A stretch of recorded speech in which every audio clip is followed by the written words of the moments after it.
Hello, everyone, and welcome to the PlayVS Cup featuring Fortnite Solos event today. My name is Life with Panda. Joining me today is Unamused Bryson, and we're going to be bringing you all of the great solo action. For those at home that do not know, this has been cultivating for many months, people playing at a high caliber level to get to this point here in the PlayVS Cup. Are you excited, Bryson? You know what? Excited doesn't even, begin to state what's going on in my mind right now. So many players have been competing over the past few months to get here. I mean, it's just like a regular sports season when you look at high school baseball, high school basketball, football, all that, where they have set tournaments every week for the past couple months here that really all come down to this now. These are the top players. We got the top West players and the top East players competing together, Panda. And, that's something you don't really get to see quite often in big tournaments like this. So I'm really excited just to see what some of these kids do on the battlefield and, just how this all pans out today, because there's going to be a lot of crazy end games, Panda. There's going to be lots of action in general, but you know what? It's not just one day of action. We got 2 days of action here. We're going to break down the schedule here for you real quick, show you that today is all about the solos. It is the solo national finals here, starting right now here, 6 p.m. Eastern Standard Time. Tomorrow, though, we're bringing you that trios action, the trio national finals, 6 p.m. Eastern Standard Time, same time as today. Make sure to tune in tomorrow for all the trio action.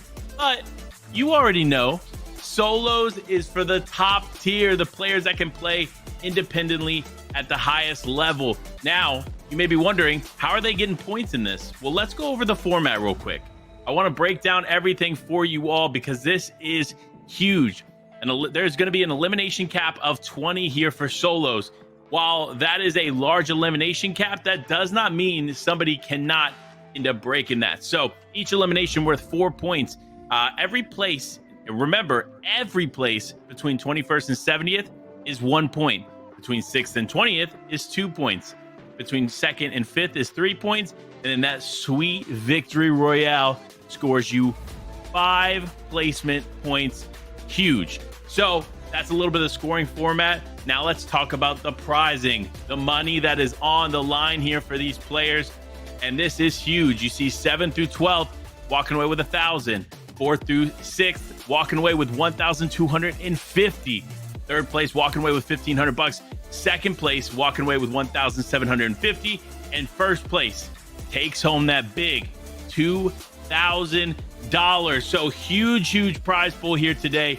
Super excited to see some of these players compete for all this money. Now, let's talk about the players that are involved, because we got the player list here for you. And let's go over this list here, Bryson.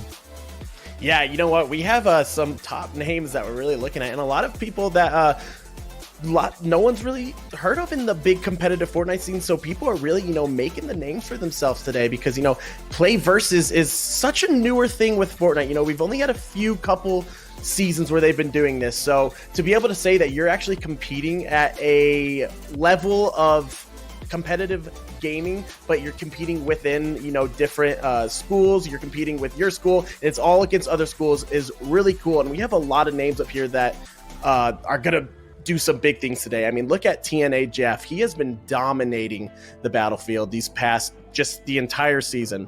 Someone that I really think has a very, very good opportunity to come out on top today and, possibly see them in that top 4 or 5 with those big winnings coming in here, because like we saw, $2,000 is on the line for that first place, but still top 12 walks away with a little bit of money. But we even have some other names in here like Caillou.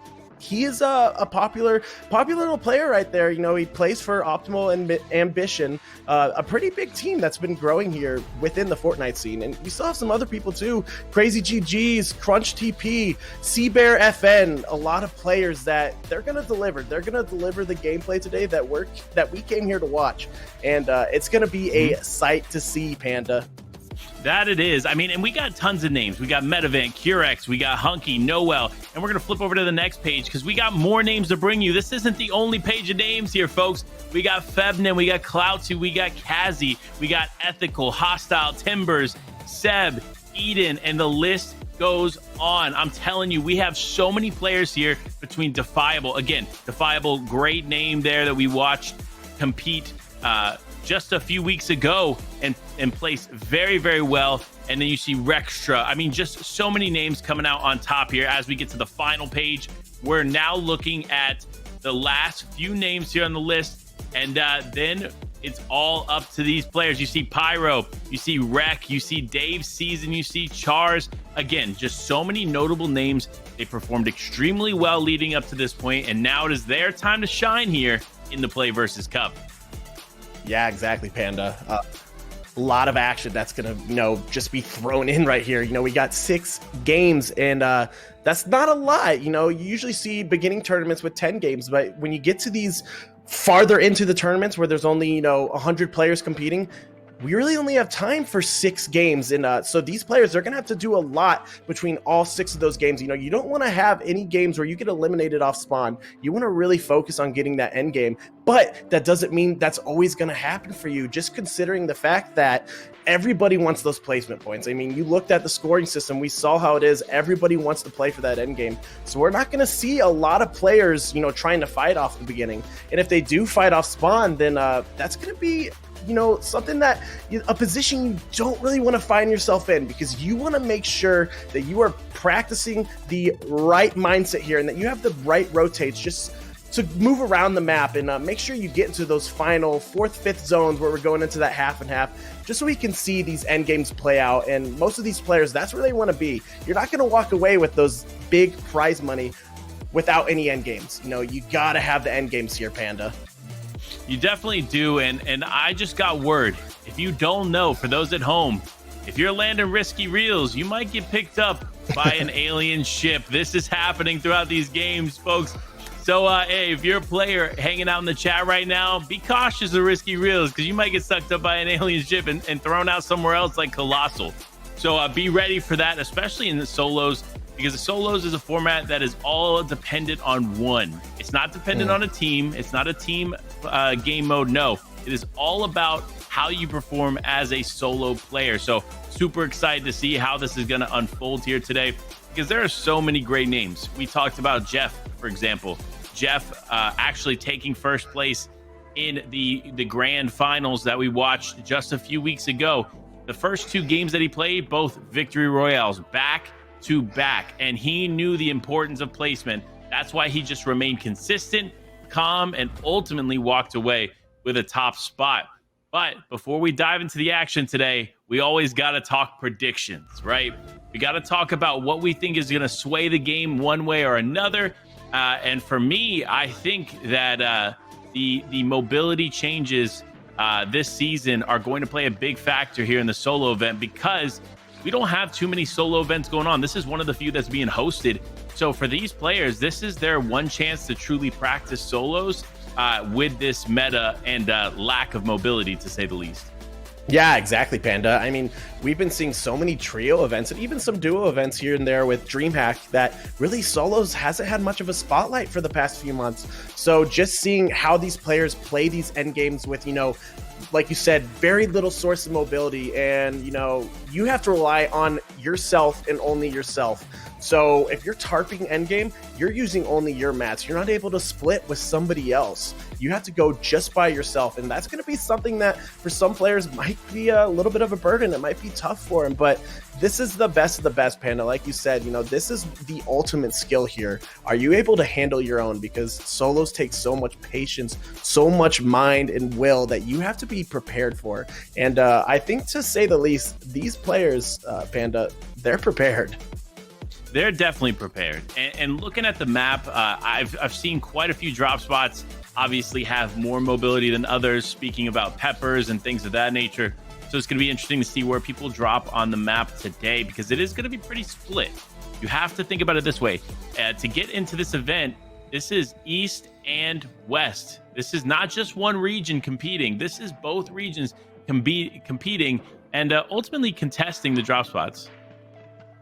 Yeah, exactly there, Panda. And it's going to be interesting, how you talk about West and East competing, the difference in ping when we talk about just internet. And for some of you that don't know what ping is, that's just kind of the bandwidth connection from your internet and allowing you to have a stronger connection is going to have you have a lower ping, but it really just kind of goes where the server's based out of. And considering there's a few different Fortnite servers, some of these people might have a little bit of different ping, and that might be something that might be make the games harder for them. So just taking that into consideration, it's going to be interesting how some people play, because they might use that and say, okay, I need to play more passive because I'm not going to be able to hold my walls as well as other people are, or be able to take other people's walls like other people can. So it's going to be an interesting style of gameplay, Panda. It definitely is going to be interesting, right? We're excited no matter what to see it. We're about a minute out to bringing you all that action. But look, this is it. This is the moment that these players have been looking for. It is their final chance here in Season 6 to step up and perform very well in a competition this season. Now, we talk about Season 6. Well, Season 7 is right around the corner, coming next Tuesday. We will have the new season. Bryson, what are some things that you're predicting for the new season? Ooh. Well, we already know that aliens are playing a big factor in this new season. So, Okay. like you said, with Risky Reels, it's going to be interesting seeing how these games, and we're actually literally seeing a tournament that might go into it. But I think there's going to be some cool stuff. I'm hoping to see some type of new gun, maybe with aliens. We'll see some type of ray weapon, anything like that. I don't know, but either way, Fortnite is the best game possible because they always give us something fresh. But Panda, I think it's about time that you and me dive into some action. Yeah, man, listen, game number 1 is almost here, and now it is here as the battle bus has gone. We see it. We're actually starting off with Eden being one of those top performers from the grand finals, landing over here at Stealthy Stronghold. A bit of an interesting drop to say the least, but good on him. Let's see how he can perform here in this drop. Yeah, Stealthy actually is a drop that can deliver. There's a lot of stuff here that you're able to play around with, especially if you're able to get that by yourself. But with lobbies like this, where we pretty much have the same players, well, we do have the same players throughout the whole time, everybody's going to probably be sticking to a similar drop unless the first few games don't play out the way they want. Then they might find something new. But Stealthy, Panda, we've seen it in the past. That's been a big drop for people. But going over to Craggy also is another drop that is very vital, especially with all the free health that you can get through that main building. But we're seeing a little bit of some box fight action here, as Commander was able to get a nice 60 on them, but he gets tagged for a pretty hefty amount right there. So he's got to kind of play himself just a little bit different. He's got to be careful. He can't go, W key right into there as he was hoping to just in that moment, because like we said, Panda, there are good players in this, and the person he was going up against, they want this end game too. They want to stay in the game.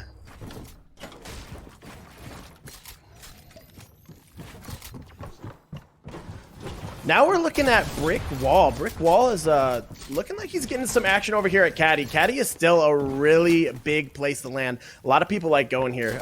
One of the big metas that's at Caddy right now is the peppers. So many peppers are here that you can get, and if you can utilize those end games, that's just free rotates, especially in solos like this where you're just by yourself. You're able to hold a few amount of peppers, then that's going to be big for you. But Brick Wall wasn't able to make anything happen there, unfortunately. Now we're going over to Twitch Andy GG's, who is at Cora Castle, and it doesn't look like he's alone. It looks like somebody is just right around the corner here. So he's got to play this carefully. He's got to make sure that, nothing goes the wrong way for him, because like we've talked about, he wants to move on in this game. He doesn't want to just get taken and put back in the lobby right at the very beginning, because like I said, there's a wait time. We're 35 minutes between each game. So once you're done, you have to wait a little bit for that next game. So it looks like Andy's just looking around. He knows there's somebody below him. He's got the weapons, he has that green shotgun, a big weapon to see in the game to get off the start, especially instead of a makeshift. But moving over to Console Bot is looking like he's taking height right now. He's with the full health, but also going against someone with full health too. So that's going to be it's kind of an even playing field right here, Panda. It definitely is. So looking at the situation right here, it does look like ConsoleBot does have a bit of a high ground situation. but you see the opponent just ahead of him, Clyde does also have a bow. So that bow can change the game in an instant. So you need to be super careful when you're competing against somebody like that. But looking at the inventory here for Bot, it does look like he is going to go ahead and try and get any advantage he can. You see him just trying to get some shots off onto the metal alone with the bow. Again, not necessarily going to break the metal, but at least give him the ability to look through it. Now, though, you see Kazi over at the weather station, and it looks like he just finished up another elimination for him. This is a great start here for Kazi. Yeah, big start for Kazi, especially getting somewhere like the weather station right outside of Caddy. You know, there's a lot of stuff there, especially with that guard that's up there. You get yourself a free epic AR rifle, and that's something that's really nice to start out with. But we're looking at Dave using the meta right now, which is the bow meta. The bow meta, as we've seen, you know, with the mechanical bow, is the only gun in the game that can really take you from that 200 to 0 health just like that. So it's a big gun to have. But looking at Scam Me right away, you know, he's dominating right now, Panda. Yeah, he is dominating. I mean, a good start to say the least. But remember, though, even though you're getting the eliminations on the board, it is way more important to make sure that you're focusing on placement points in this style, because placement points are a majority of the points that you can earn here. Despite four points going per elimination, you still really need to make sure you're balancing that with the placement. So when you see fights like this between Dave and Pyro, they're not in zone. They're not necessarily taking the easy fights either, as Pyro just dropped down in that box, now up on the cone, just trying to get any angle that he can. Like, you have to finish these fights quickly, or you're just going to end up causing yourself more strain in the mid game, because look at all the material you're having to use here. Pyro, not even just above 60 builds. That's not going to be enough to really maintain a solid fight here past this point. You need to make sure that you are balancing what's going on in front of you, as well as staying alive here in the later parts. Yeah, and it looks like Dave was able to hit a hefty shot here, which makes this a little bit more of a better playing field for him. But it looks like we have somebody in the distance that may be looking for a little bit of a third party. And Panda, that's going to be one of the hardest things today, is the third partying, because you don't have teammates to protect you when someone else tries to come in. If someone else tries to come in, they might be able to wipe up the battlefield just because you and the other person are weak, and you have your pants down without even realizing that anyone else is coming around you. So you got to be careful, which is how people are separated in this whole entire area, and especially being up in a spot like this. You know, someone could just beam you with the bow right there and just end your entire game. Yeah, see, this fight continues to go on, and the zone is closing in. Neither of them are in zone, so at this point, or at some point, right, if you're not able to finish this fight up quickly, you gotta change something, right? You either gotta rotate, but looking at Pyro's loadout, you don't see much opportunity to rotate, and boom, he takes out Dave. A huge turn of events here for Pyro. That is a great start. That's what you want to see happen. That just should have happened a little bit sooner.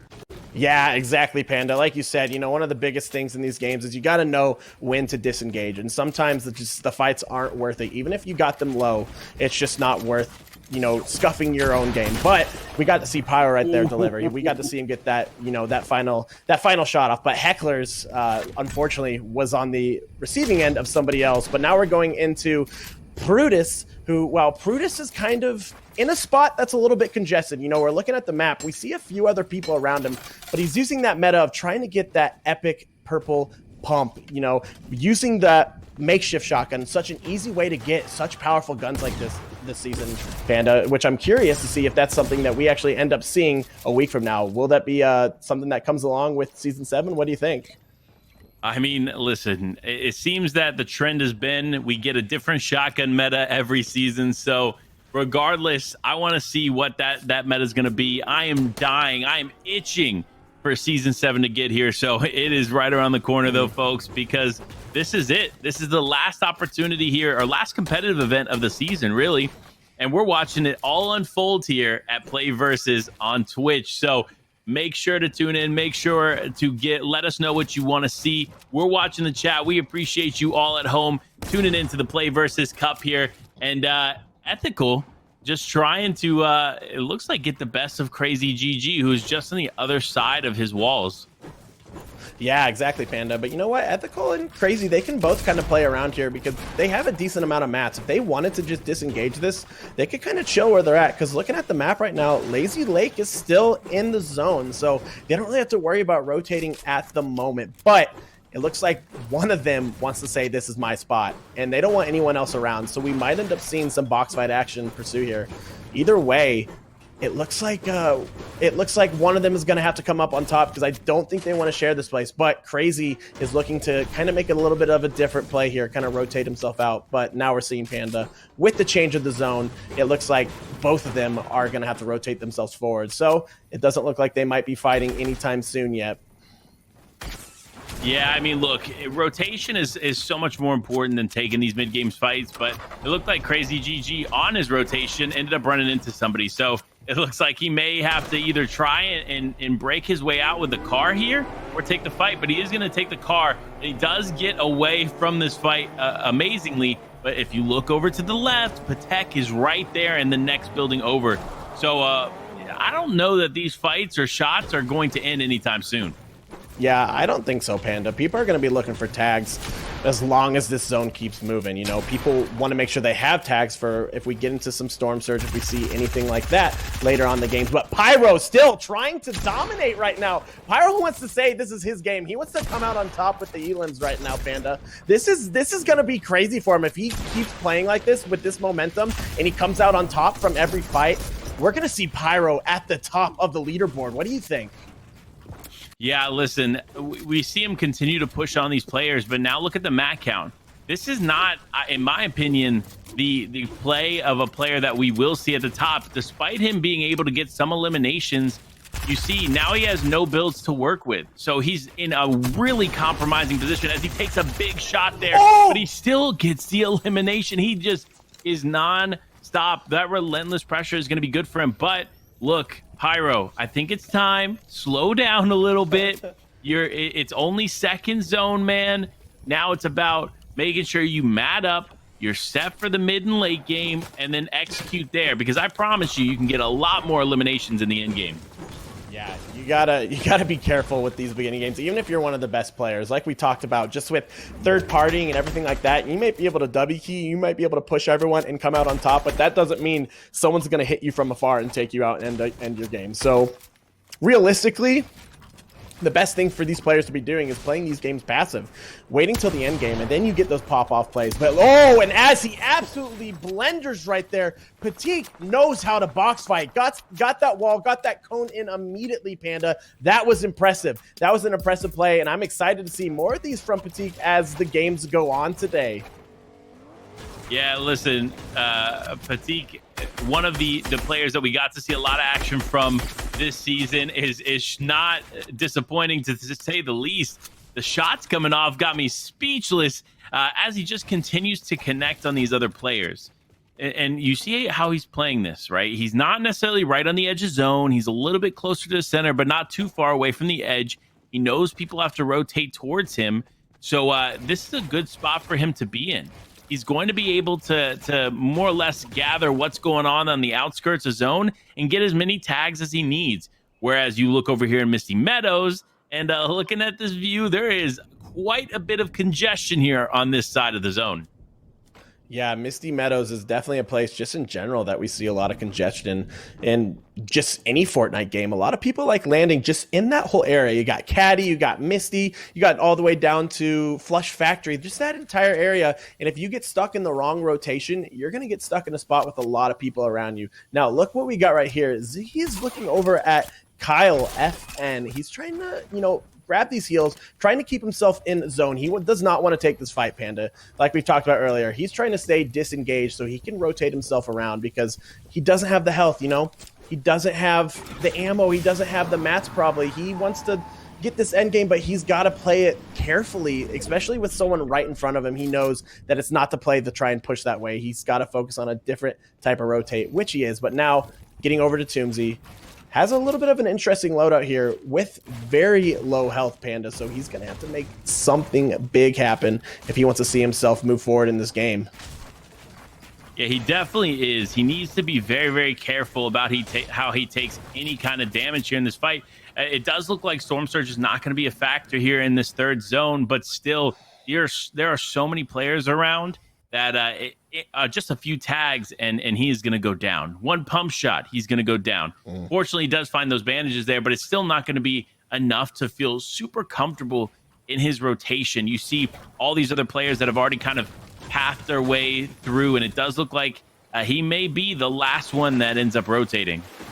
Yeah, and that's what's tough about these games, especially with solos, is you got to make sure you're on top of your health, because look at that. If you have an aim like Fatigue, someone's just going to take you and just laser you off rotation, and then they're going to push like this, and that's going to end your end game. And it looks like Fatigue, he knows that he has some great aim, and he's going to be using that to his advantage as he's pushing in hard to make sure he gets this little final elimination, which goes easy for him right there, Panda. That is some impressive aim skills by Fatigue ZZ. See, for Fatigue here, he has a great loadout. He has the material he needs. Taking fights aren't as big of a risk as we saw versus Pyro in the engagements that he was taking. So it's nice to see that Fatigue is kind of identifying where he could execute on or get an elimination.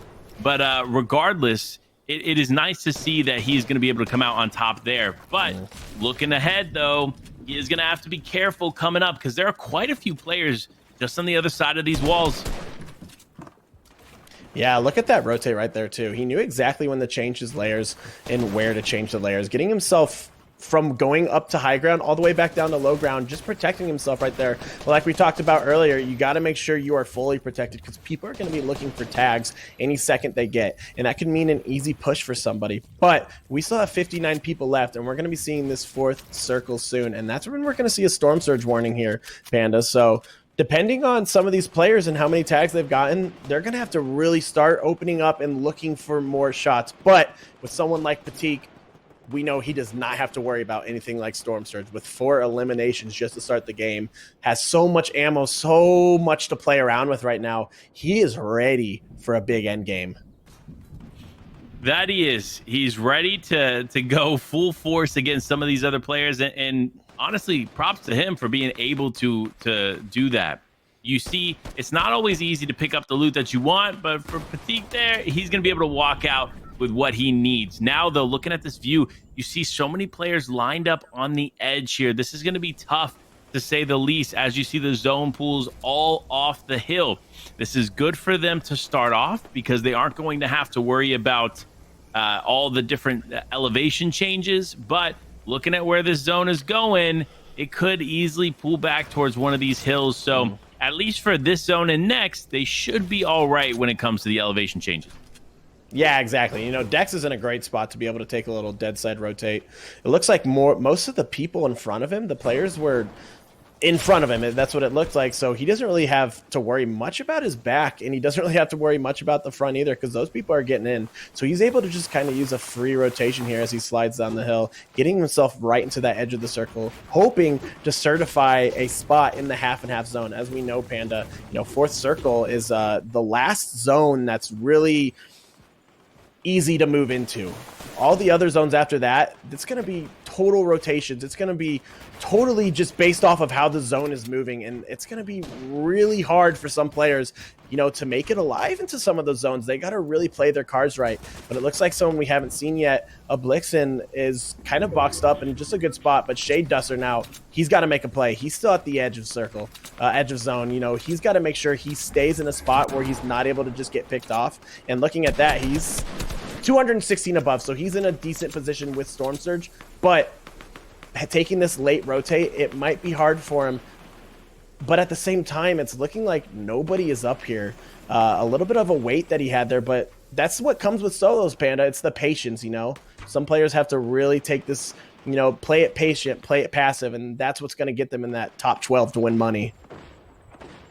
Yeah, look, that's where it is, folks. Today's event, you got to be in one of those top spots to walk away with some of that scholarship money. And look, PlayVS for being able to put this on is awesome. We appreciate what they're doing for the community, and I'm sure the community appreciates that as well.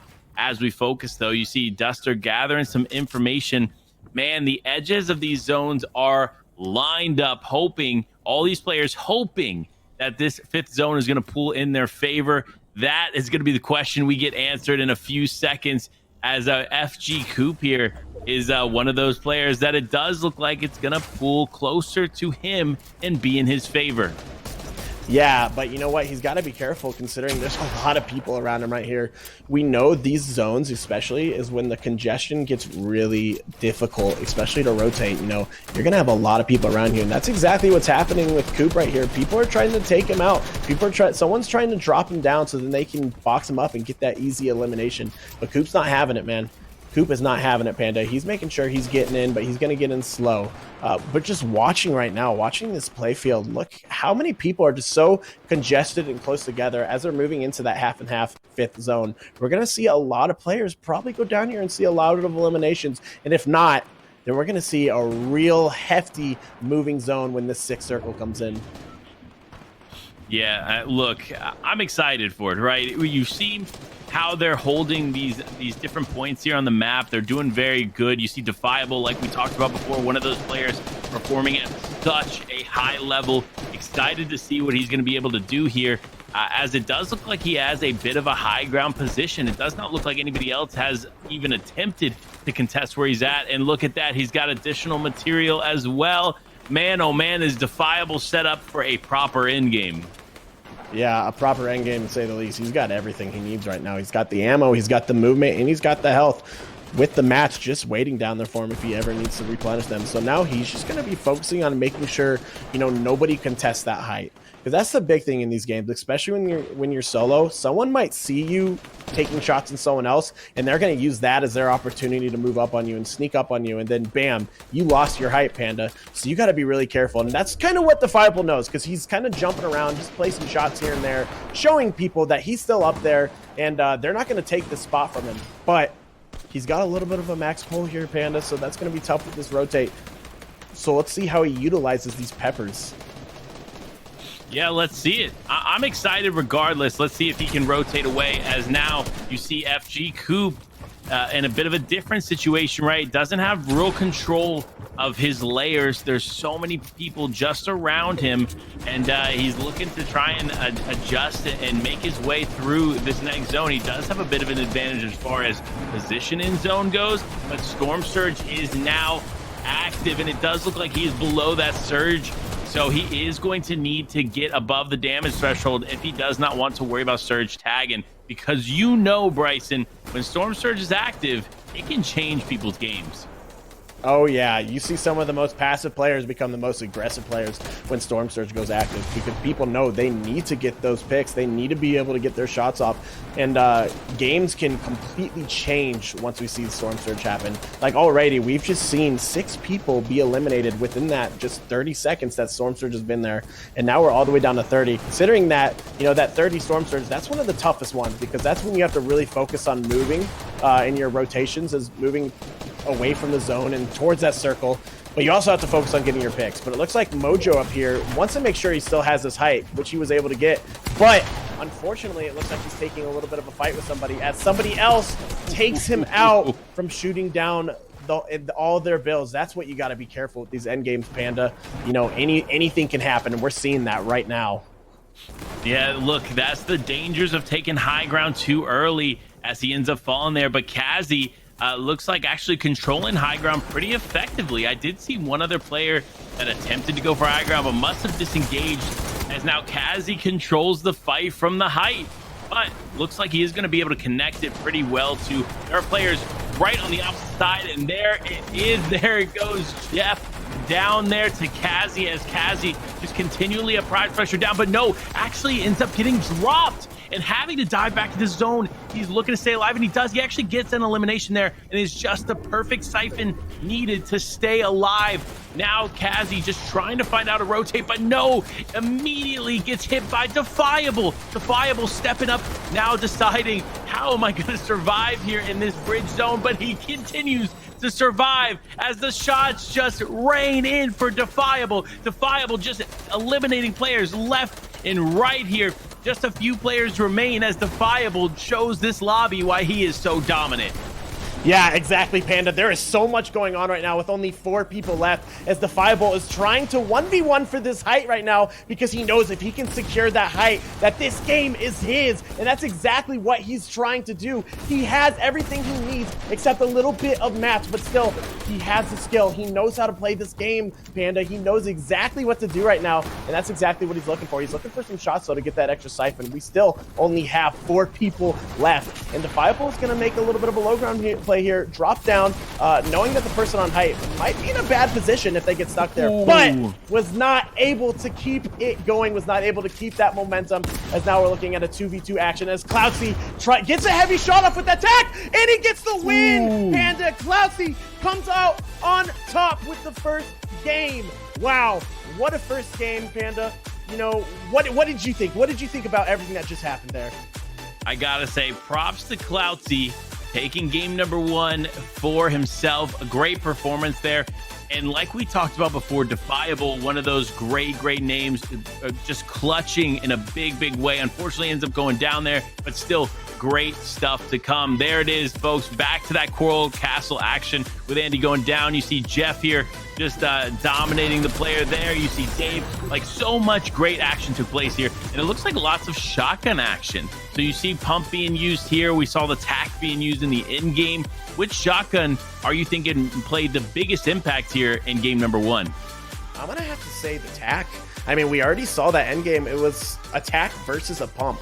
And the tactical shotgun is just such an overpowered gun when it comes to end games. Something I would personally prefer to have when the game gets sort of laggy, when you're just running around and pushing people, because you're able to spam that gun. You're able to get faster shots off than the pump. Now, we do know that the pump shotgun does hit harder. Everybody knows that. Yeah. But nothing beats a nice little tac elimination. All right, so it looks like we have a little bit of a break ahead of us, but don't worry, we got another big game just right around the corner.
back to the Play versus Cup featuring Fortnite Solos event here today. Again, Panda, Bryson bringing you all the action. And what a game one, to say the least. You see these players step up to the plate. You saw Defiable get tons of eliminations. You see Pyro get those eliminations, but didn't quite make it as far into the end game as he probably would have liked. So I'm excited to see how these leaderboards come into fruition. But before we dive into those leaderboards, I gotta say, Bryson, who are you predicting on top? You know, Panda, I don't know. There was so many just wild players that game. Like you said, we saw someone like Pyro that was really clutching up a lot of these 1v1s he was taking. But still, like we said, these players still got to be careful. You know, anything can happen in these games. You might be the best one and someone could just hit a lucky bow shot on you.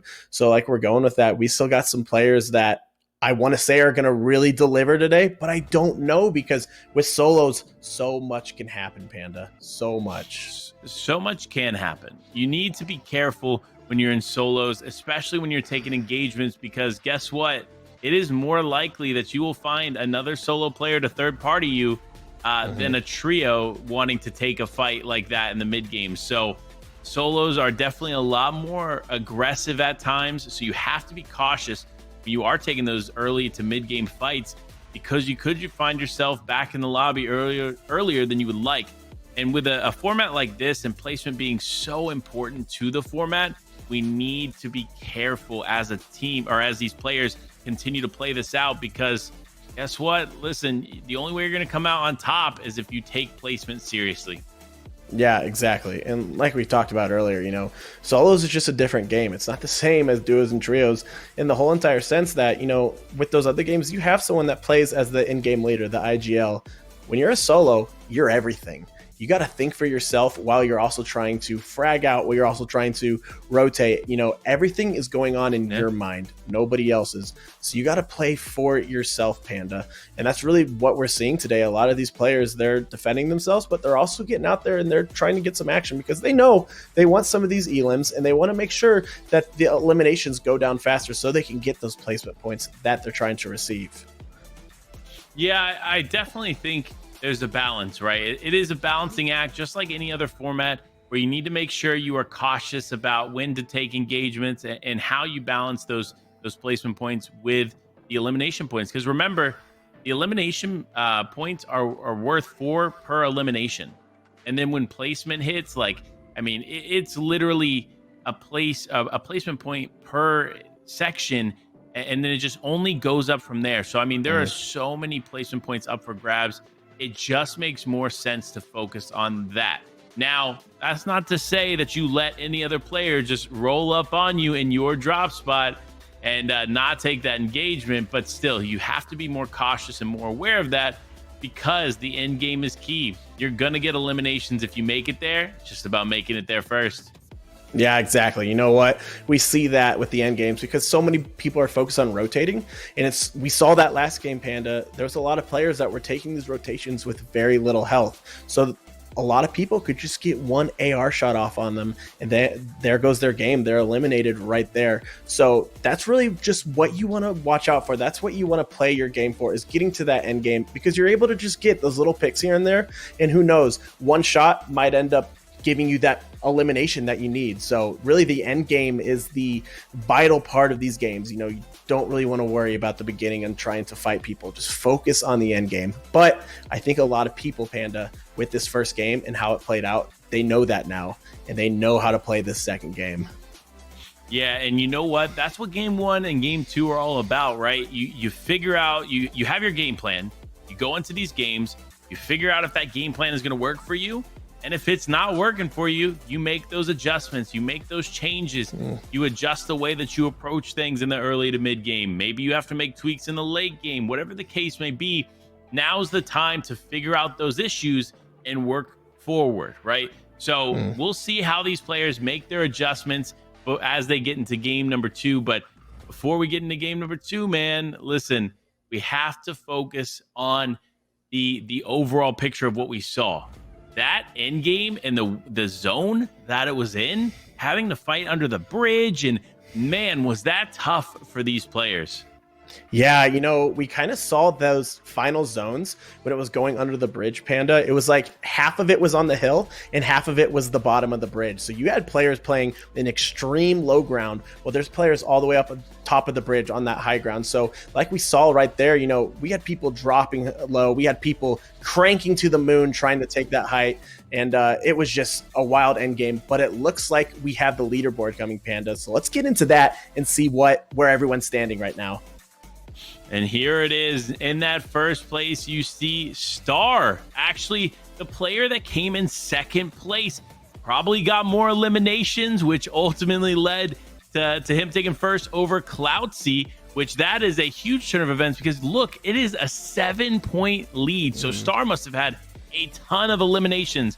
But going down the list, you see Patik, you see Defiable, two names that we saw a lot of, and their dominant performance there was really focused on eliminations here, Bryson.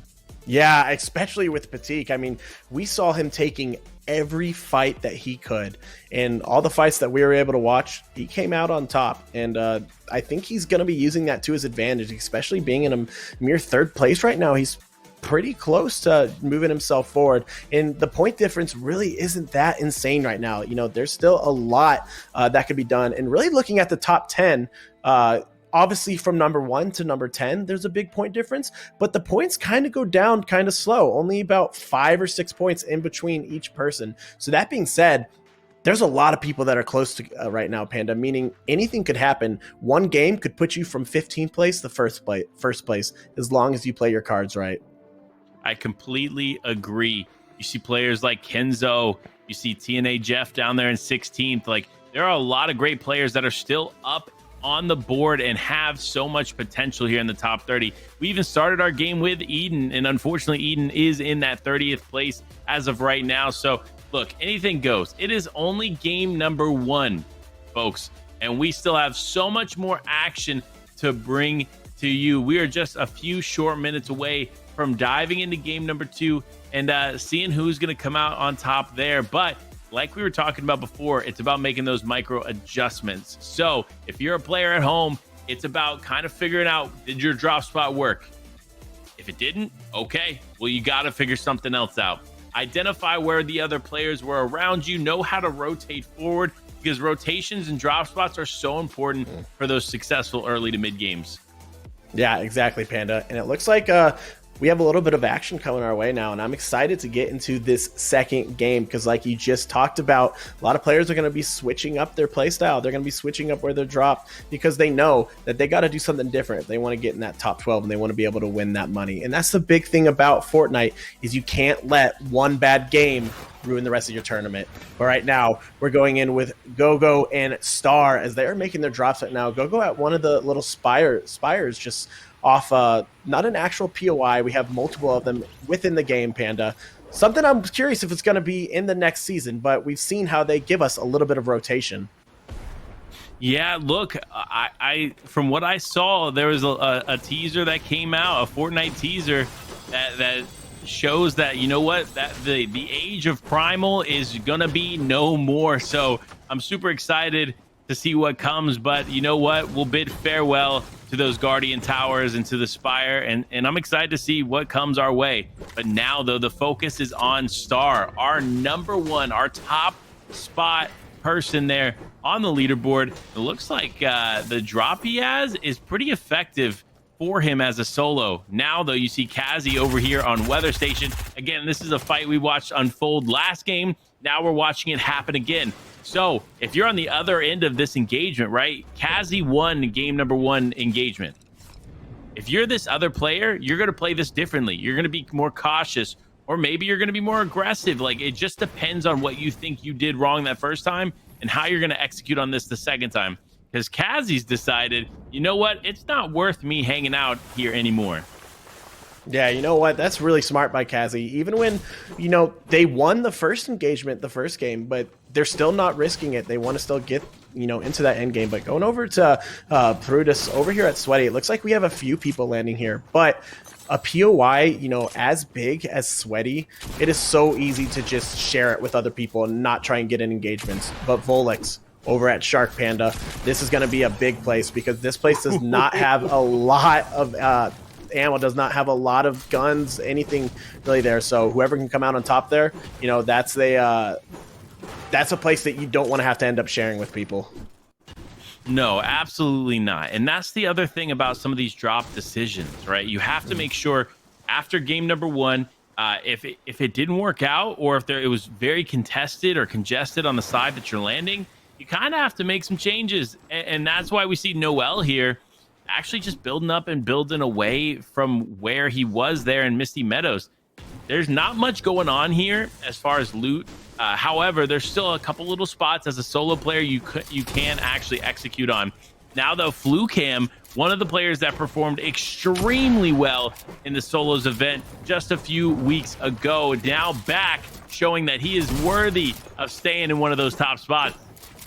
Yeah, exactly, Panda. But look, it looks like there's someone pretty close to them right now, so they got to be careful of the third party. Now, FluCam is still, he got the crack off. He got him with the 25 health taken off. He knows they're weak. He knows this is an engagement he can come out on top of, but he's got to make it happen fast because with solos, you do not want to have something like that happen to you as FluCam pickaxe and then gets a little bit of the emote action going on. Wow, what a box fight, Panda.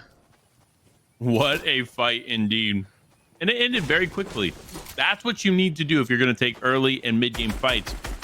Now you see Nasser, though, looking to make this fight go quickly.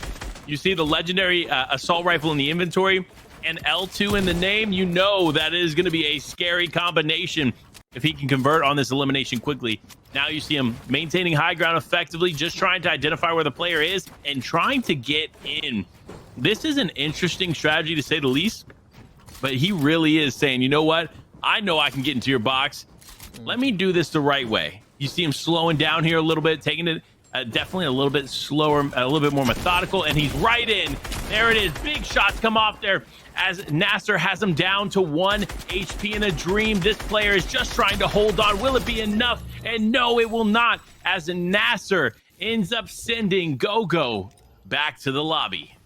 Yeah, that was some real strategic fighting right there. He knew exactly which walls to look for, and he knew exactly where to find the person. You know, they thought they were hidden in that cone, but it just wasn't enough for him. But now we're over here at Blast. Blast is in a spot that does not have a lot of loot, and it looks like he's got someone right around him. You know, this is not the place to share, and they probably both know this, but look what Blast has going for him there. He's got that epic pump. If he can just hit one hefty shot here, this is his. And that's exactly what he does as he goes for the headshot. Man. Completely out of nowhere, out of the bushes, just takes out the player that was in here. That was big for Blast. He knows now that he can kind of play not as, you know, scared, not as hiding, as now he can just kind of take that spot for his own and look around. Okay, so we got to talk about it. The player that he ended up eliminating was in fact Jeff. So Jeff, being that first place player from the solo event just a few weeks ago, now just struggling to even make it out of the early game. So you know he is going to have to make some changes happen. But speaking of a player that does not have to worry about that is Ethical, as Ethical has a pretty decent loadout here going up against Hunky, but Hunky does have the high ground. So it really is anybody's elimination or anybody's engagement here if they play this correctly. Yeah, exactly, Panda. And like you said, no matter how good you are, so much could happen in these games that it could just, your game could be ended so fast. And it looks like Ethical is making some decent plays right there as he's making sure he's completely piece controlling everything and he's making sure everything's his. But we see a little bit of third-party action, which might slow down this fight a little bit, might make one of them have to disengage. Either way, it doesn't look like Ethical's slowing down at any moment, even when he gets tagged for a pretty hefty hit.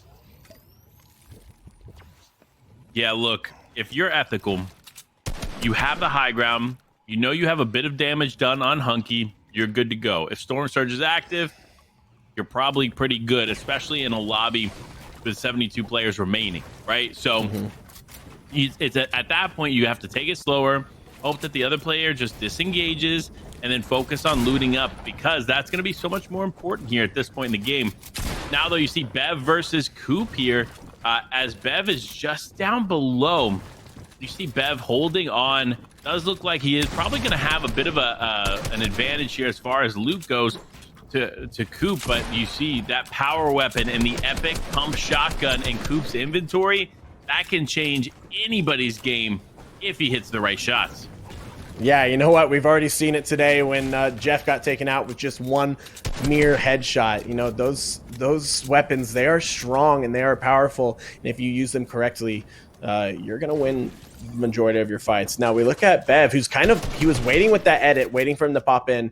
And I think he was going to use that edit, you know, strategically as he's waiting to get a shot. Pre-fires right there, was able to hit a small shot, but still not enough. Now, gas cans kind of ruined his position a little bit there because he had to use a little bit more extra mats, and that's a big weapon that we see in these games, Panda, that I don't think a lot of people talk about. But the use of gas cans can really hurt somebody if you use it strategically and you use it to just destroy their builds. Yeah, we watched just a few weeks ago players utilize the gas cans, throw them in the boxes, but we also watched people in Bev's perspective pick up the gas cans before they could shoot it. So you just need to make sure that if you have a chance and a gas can is your way, get it out of your way, because the last thing you want to do is waste a bunch of extra builds trying to hold off fire, which we saw Bev have to do there. Yeah, and now that looks like not even just with something like that happen, but what's also scuffing their game right here is they're both stuck storm fighting. You do not want to be stuck storm fighting, especially this far away, because that's going to make it hard for you to rotate back in. People might see that, and they might wait for you on the edge of circle, on the edge of storm, and look for those easy shots as you're trying to get back in. And, you know, your game could end just like that. So you want to really spend as little time in the storm as possible, especially with fights like this when you're that far away from it. But it looks like now they are both realizing that is the right play, and they're both going to, you know, make ways away from each other and run a different way. Well, let's move over to Brick Wall, Panda. Brick Wall was someone that was making some impressive plays last game too. So what do you think? What do you think we got going on here, Panda? So this is another storm fight. This is another a time where these players are in the zone, they're fighting, and ultimately putting themselves in a bad position. You see Brick Wall taking some shots, does get a few hit onto Pruda, but look, neither of which has a significant advantage. And there, as I say that, it changes. Prudas gets the huge hit and eliminates Brick Wall. Now you see in Prudas's inventory, he does have the flopper, but in my opinion, it makes more sense to hold on to that flopper until the end game.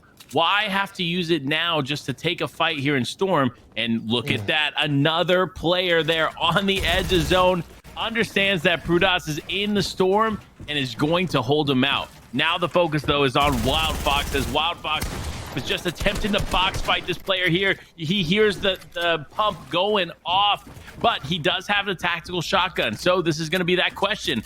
Which one is going to come out on top? Is it going to be the tactical shotgun, Bryson, or the pump? Who, you know, having that lower variant of that shotgun being the green one, it might be a little bit harder here. But being said, if you know how to use that tac right, you could really come out on top. You know, it's a very strategic gun, and a lot of people don't realize that. If you're, you know, using it correctly, you're going to be able to make big shots, and that's exactly what Wild Fox does right there. He was able to control that right there, having that wall still while the other player was under that stair. That made it really easy for him to just focus on using using that shotgun, the tactical shotgun, and just kind of spam those shots a few times, Panda. And I think, you know, that's a big meta with that shotgun compared to, you know, the pump, where you only get one shot and then you have to wait a second and then you get another shot. Yeah, I think the pressure from the tactical shotgun, if you're on the receiving end of that, it's tough. It's tough to turn things around, especially if you miss your pump shotgun shot, which is what we saw there. And you saw that player just effectively control the fight. Now looking, though, you see the leaderboards here. I mean, look, these players, it really is still anybody's game as this continues to go on. You see Crazy GG's up there in a nice position on top of Bridge, probably getting effective tags there, but just on the other side is Ezra. So if Crazy is not careful, we could see some shots coming his direction here from Ezra or Dave.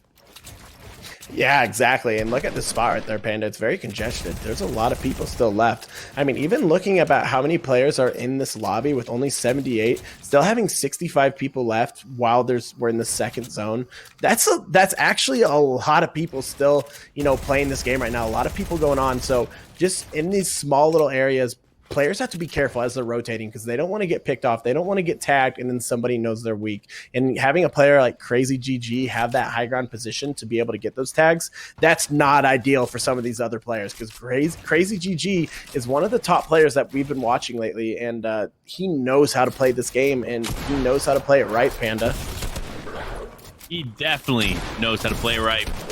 But looking at a player that knows how to play it right as well, it's Sean. Sean taking this box fight with what sounds like some wolves there around too. He needs to be careful. You see the wolves are getting involved here as it looks like the wolves are focusing Noel. So it's Sean v Noel. As Noel tags up Sean, he immediately backs out. He needs to heal here, Bryson. This is not an easy situation to say the least, as these wolves are on top of them. These wolves are coming from every single angle. They are focusing Noel. They are focusing Sean. And now you see Sean actually just trying to get back into the fight. Oh, man. And Sean is in the box here. Noel trying to disengage, does get tagged up here. And the shots just continue to come out, Bryson. Wow, talk about a third party right there, Panda, with the Wolves. You know, seeing the Raptors and Wolves playing in this season, it can really scuff somebody's games, just like what we're seeing right here. It looks like both of those Wolves were targeting Noel there for a second, which made it so easy for Sean to try and push in. But knowing Noel, though, Noel hits his shots, and he's trying to play this right, so he still wants to win this fight, even though it may not be going the right way from there. But it looks like Sean is going to still push forward.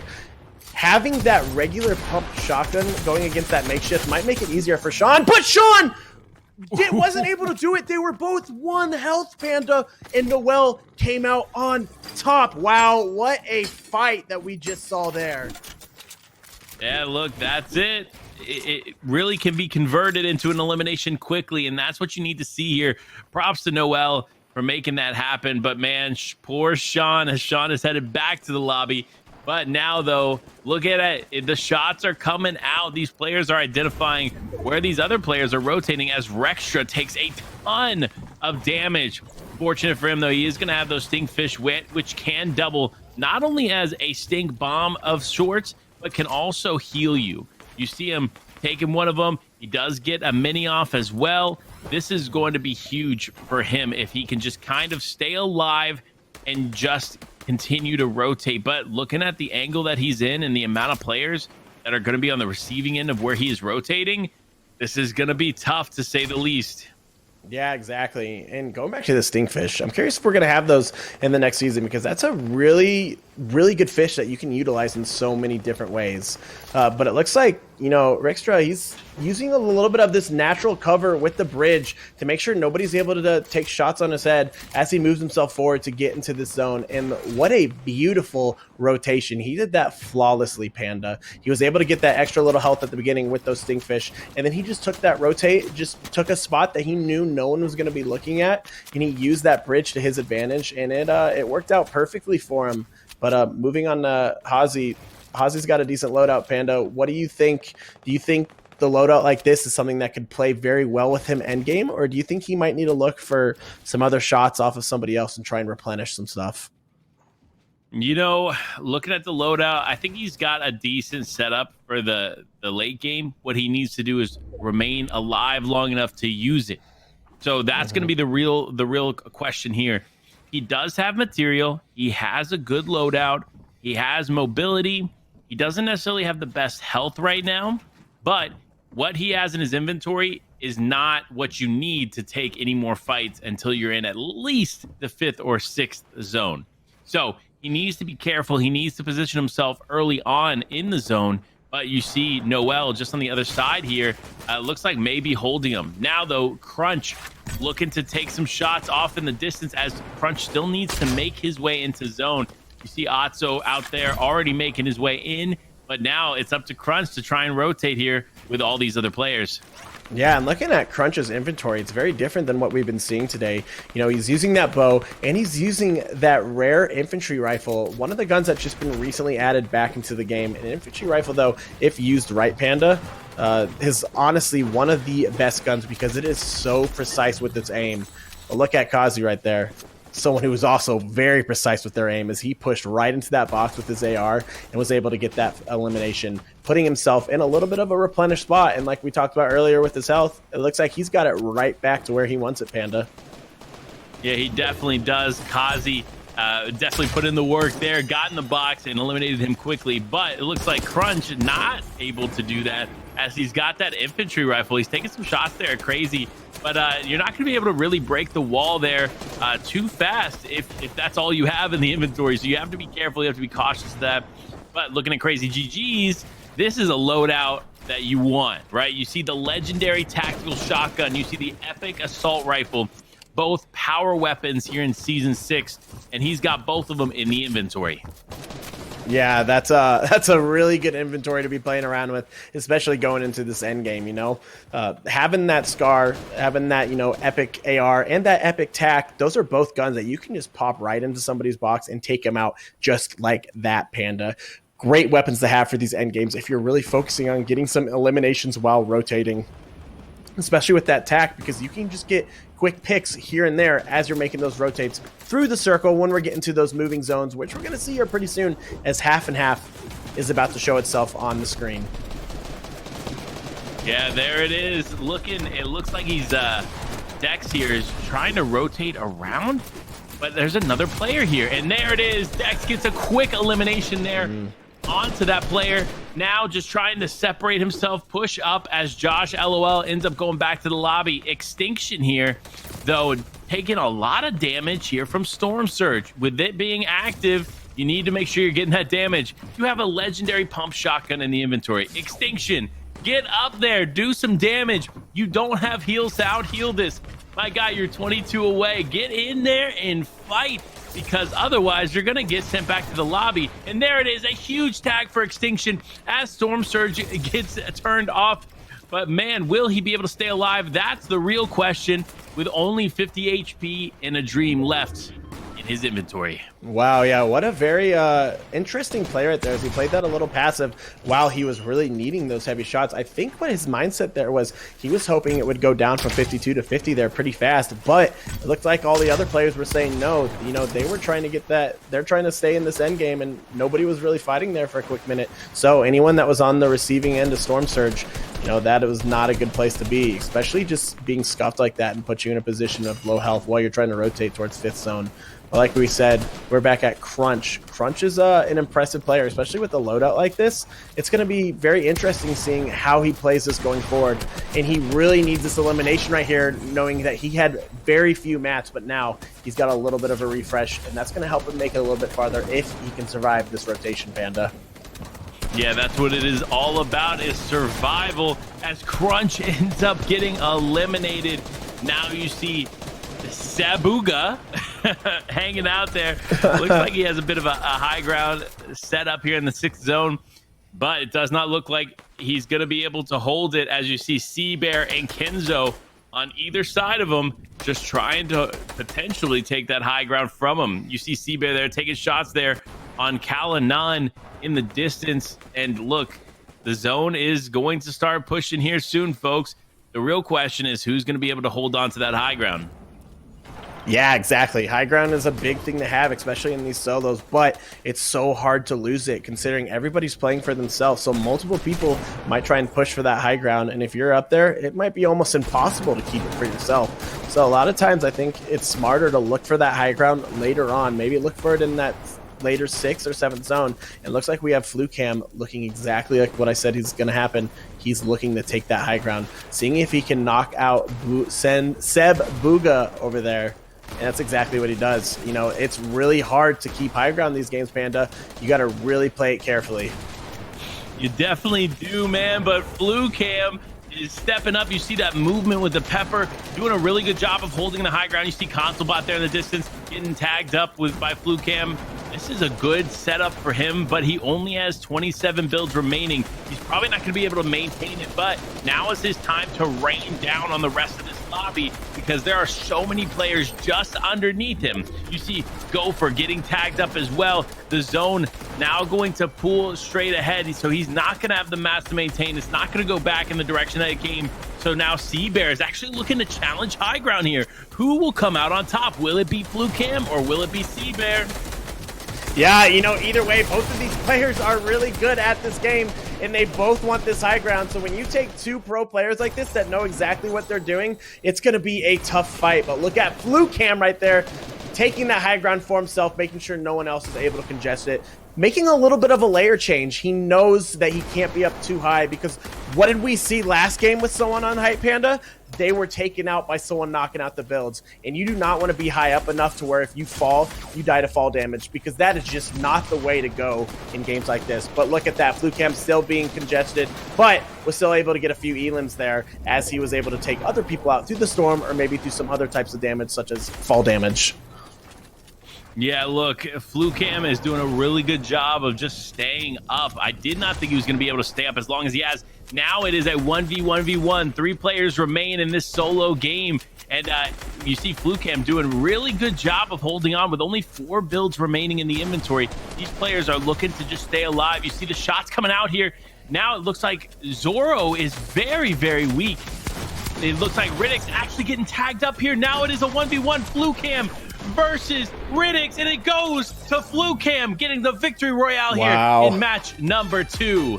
Wow, Panda. FlukeCam, a player we saw doing big things last game too, so I'm excited to see, you know, where he is in the standings here pretty soon, which we will get shortly before the next game. But either way, you know, FlukeCam came out on top that game, Panda, and he was doing decent the game before. So what are your predictions? Do you think FlukeCam's a character that's going to keep delivering the rest of this tournament, or do you think it's going to be something else? You know what? I'm not sure yet, but let's dive into some replays. I want to see some of the action that FlukeCam was able to do here in game number 2. Starting off, though, you see that Coral Castle action, and there he is, FlukeCam himself with the pickaxe to start, and Jeff going down to the 1-pump shotgun shot. Look, that's tough. That's tough to say the least to do, and that's a great start there for FlukeCam. Yeah, a great start to say the least. I mean, going right in on that and able to just pickaxe somebody. And what a fight right there with Sean. You know, that is not how I expected that one to go. But we still have all these other players that were just taking some hefty fights from the start. And we saw some really impressive people coming out on top. But FlukeCam, to say the least, FlukeCam delivered that game. I mean, going in with multiple eliminations, we're looking at around 6 or 7 right here. Yep, a 7-game elimination win right there. That's going to be big for FlukeCam. So what do you think, Panda? What is your prediction for these next few games? You know what? It's too early to tell, but we're going to jump into a quick break, and we'll be right back with all the action.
We are back for the PlayVS Cup featuring Fortnite Solos event. Again, Panda and Bryson bringing you all the action here from the first two games. And man, oh man, what a two games they were. We watched great performances overall. We watched great performances from Defiable in game number one. Then we watched some changes there in game number two, man. Yeah, Panda. I mean, so many things that I just did not expect. I mean, look at Jeff was just taken out just like that at the beginning with that epic shotgun right there. You know, something that you really don't expect to happen, but you got to remember anything could be hiding around that corner. But let's talk about our winner of last game, Panda, FluCam. He had a wild game from start to finish. I mean, we saw him literally pickaxe somebody in a fight at the beginning, and we saw him win that game at the end with a 7 elim win. I mean, how crazy is that to go the second game? Just how much can change within just one game. You can really move yourself up on the leaderboard pretty fast here. No, 100% you can. I mean, like FluCam, again, we mentioned it before, an incredible solo player, performed very, very well just a few weeks ago, and now showing that he is still deserving of one of those top spots here in today's PlayVS Cup. Because guess what? This is where the money is, man. This is where you want to come out on top. You had to qualify through the grand finals to get to this point, and now FluCam is showing that he's not throwing away his shot. Yeah, not at all. You know, these players want that top 12. They want to be able to walk home with some sort of payment here. And to be able to do that, you got to be able to play this game right. You got to be able to play it strategically, but you also got to be able to hit your shots. Either way, we're seeing a lot of wild gameplay today. We're seeing a mix of W King, and we're seeing a mix of crazy smart passive rotations, Panda. You know, I just don't even know what to expect each game going in because it's just so different every time, and it is so wild, Panda.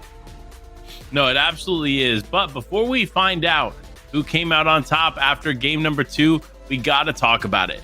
PlayVS stepping up in the space and partnering now with Nintendo to bring you Smash Brothers and others to the esports competitive scene in a high school, college level. I mean, just amazing, right? PlayVS continuing to support esports as a traditional sport is just amazing. And I'm excited to see how this continues to evolve because, listen, growing up, Super Smash Brothers was a great game to me. It was one of those games that's near and dear to my heart, and I will always remember putting in hours and work in that game. So I'm excited to see that PlayVS is going to be able to kind of put it on a main stage here in partnering with Nintendo. What do you think about all of that news, Bryson? It blows my mind. I mean, to think at, 13-year-old Bryson back in the day, sitting there with the Wii playing Super Smash Bros. Brawl, to think that in, 10 to 15 years, this would be a game that we're seeing played competitively for money, being streamed in front of hundreds and thousands of people. It's insane. I mean, and to think that PlayVS is one of the first companies to be on top with this, to really take charge, especially with the collegiate and high school level esports, it's only going to keep growing, Panda. And PlayVS, they're one of the main reasons that it's going to keep growing because they took charge here and they're on top. And I love what the company's doing. I really do.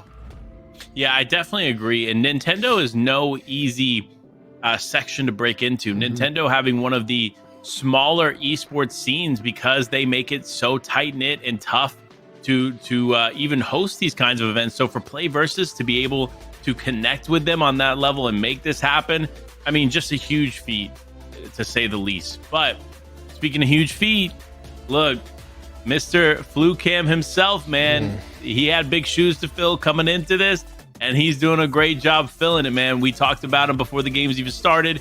Great performances a couple weeks ago. But will FluCam be able to hold on to that momentum? That is the genuine question on the table, because we saw Jeff have a great week a couple weeks ago, right? But Jeff now struggling to stay in the top 30 spot after a decent game number one, but also getting eliminated very early on in game number two. This is going to be tough, to say the least. So we know now that leaderboards mean nothing from previous weeks. It's all down to the wire here in today's games as they compete for this money.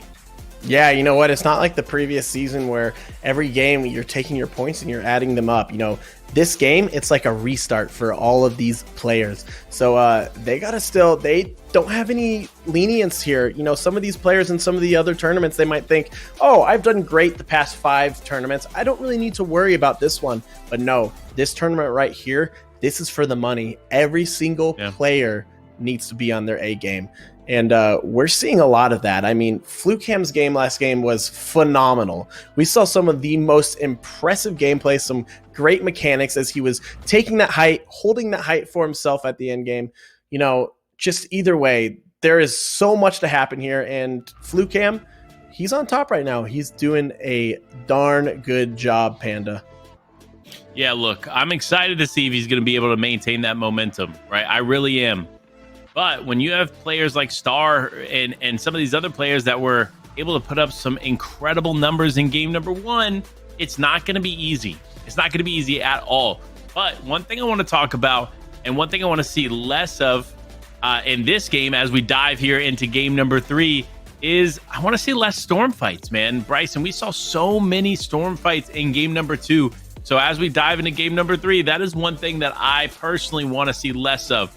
What are you wanting to see as we're getting ready to jump off the battle bus here in game number 3, Bryson? I'm ready to see some of these players really focus on this end game coming in because we've seen a lot of action off the start. And, that's inevitable, especially with solos. As you're playing for yourself here, you're going to have action at the beginning either way. But I want to see some really stacked end games because we're seeing good end games, but they could be a little bit more stacked here. So I think as these players are starting to figure out what they're doing wrong and what they're doing right, we're going to start seeing things change up a little bit. And it's going to happen here soon because we're about to get into this 3rd game, Panda. And still, even though it's the 3rd game, we still have 3 games left after it. A lot could happen with any of these players. We could see someone that's up in the 80th, 90th place make them way into the top 15. There is still a lot of playing field left for a lot of these players here, Panda. Still so much to come as we dive into game number 3. And we actually start off with Fix Zito, a player that we didn't get to see too much of in these past 2 games. Now, though, it looks like landing Craggy Cliffs. This is a great POI, to say the least. We see major pro names in Macwood, Bucky, Kanata utilize Craggy Cliffs effectively, but will Fix Zito be able to come out on top like they do? Yeah, I don't know. And these are some players that we haven't really watched a lot of in these games, especially just going into, right now. We haven't really seen much of Fixito, and we really haven't seen much of Ugarv right here. Either way, Fixito is taking that, what some people call Flopper Island. Good spot to land because you're able to get a lot of those fish. But Pyro, another player that we've seen dominate in some of these 1v1s here, is also taking this Craggy Cliff spot with 2 other players. Either way, it's a decently sized POI, but it is not the biggest POI to be shared with that many people. So I'm curious to see what's about to go down here because I think a fight is imminent and it's going to happen. What do you think, Panda? I definitely think it's going to be a bit of a slow fight. You see them just trying to take their time. They're taking those canisters. And ultimately, I don't know which one's going to come out on top. Now, though, speaking of somebody that is on top, it's Clux here on the high ground as Ethical is just down below. They are looting this one building with very, very minimal loot on it. This is not a place that you want to contest. Yeah, not a place at all that you want to contest, considering there's very little loot here. Even if you come out on top with the fight here, you're not going to have a lot to going for you. You're going to be using most of your loot. I mean, look at that right there. Both of them have very few mats right now. So this box fight, it's going to end fast, and they both know that. So we're going to see both these players use their last limbs here to make something happen. But the Fireball, with the health advantage, is going to be looking for that big play right here. And I'm not sure exactly what's going to happen. Either way, it looks like the Fireball is able to come out on top, and that is an impressive play, none to say the least. Listen, man, oh man, did Defiable do well in that engagement, held those beautiful angles, didn't overextend like Clux here, who immediately does go down to Ethical after that fight goes on. Look, if I'm Clux in that situation, I am not fighting for this small house outside of Lazy Lake. There's not enough loot for multiple players. And looking at Ethical's loot, he clearly got the best of that area. So, listen, if I'm Clux, I'm definitely not landing there again. But you know what? That's just me. Yeah, exactly. You know, you don't want to get run into a situation like that.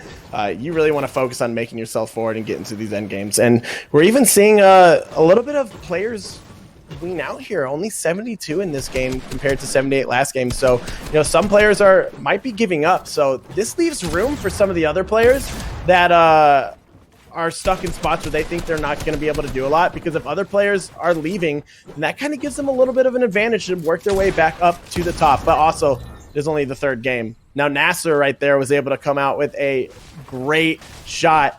But let's look at this leaderboard while we're playing here, too. FluCam is on first now, Panda. So that game for him last game was vital. He was able to take that game and put himself in a first-place position.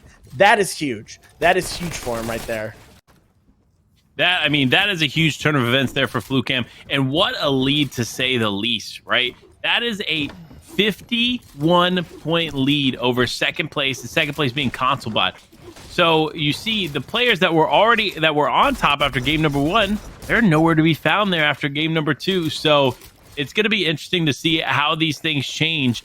But for a player like Defiable, for example, it looks like Defiable is going to be able to hold one of those top spots.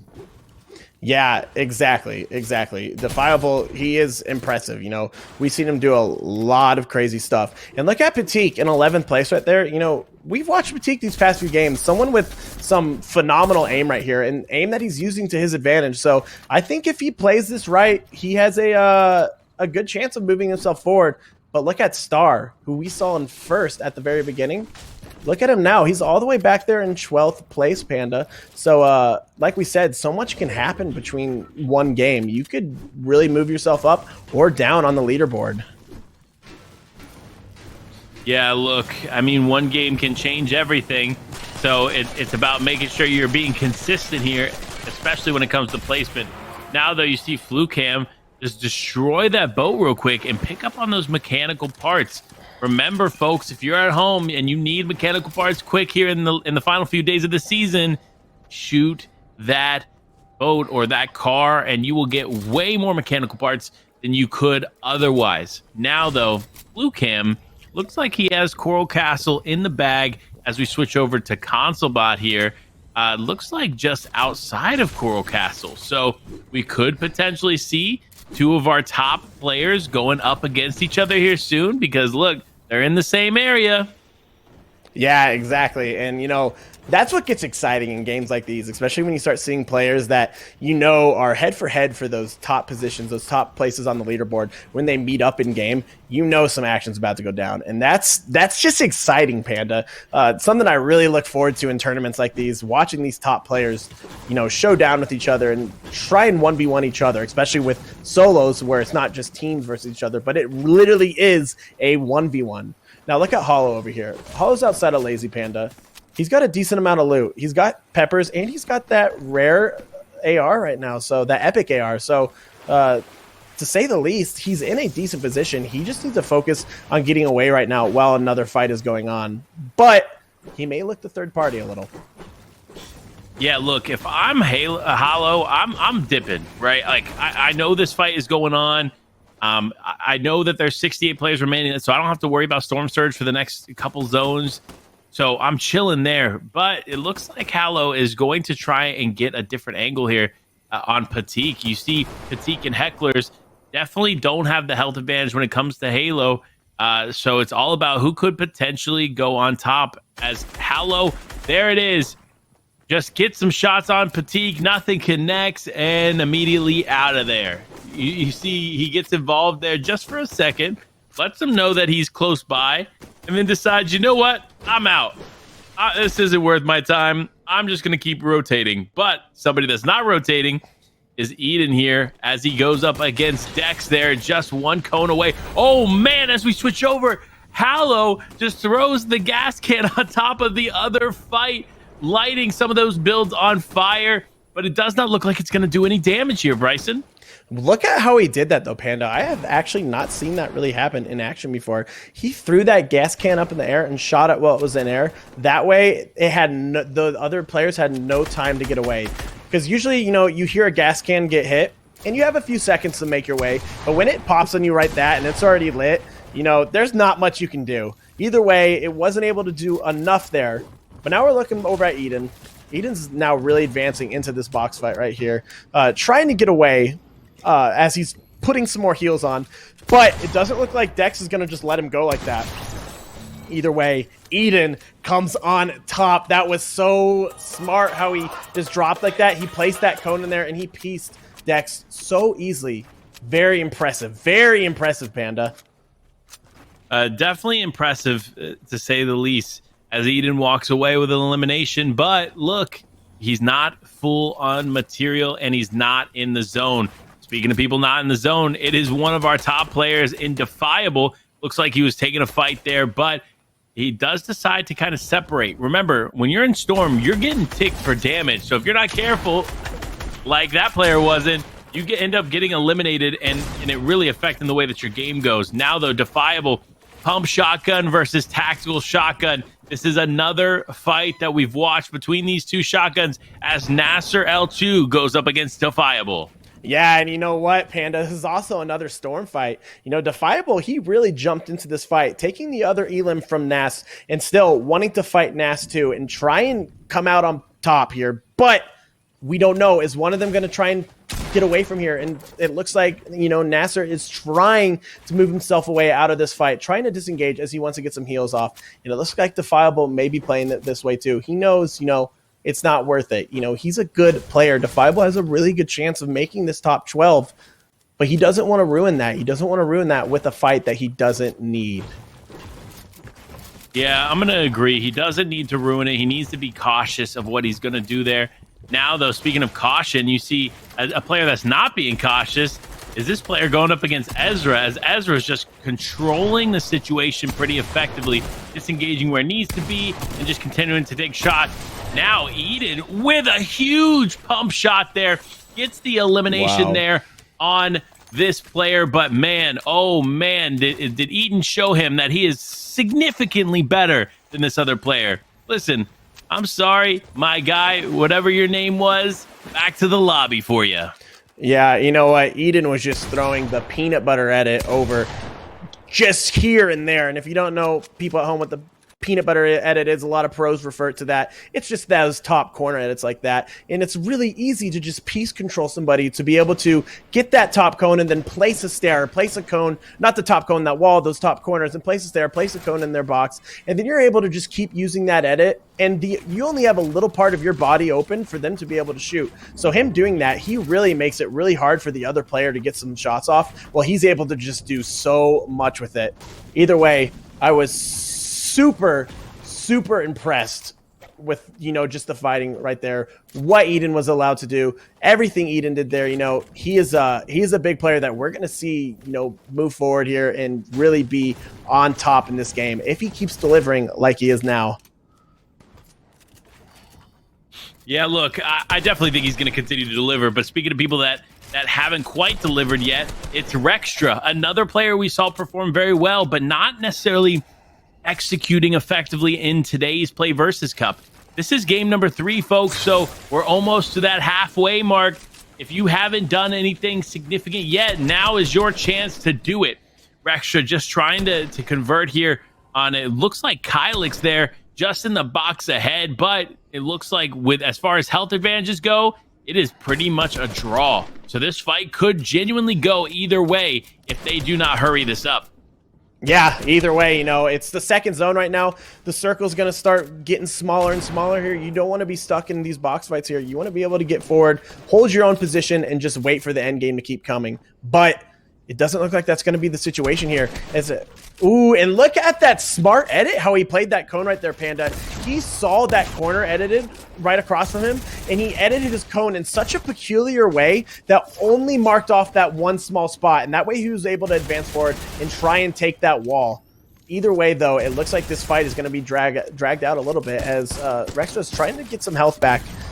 But We're seeing some of the big edits throw out and the big hits with the TAC, Panda. Like I've said before, the TAC is a very big gun to have in these games right now.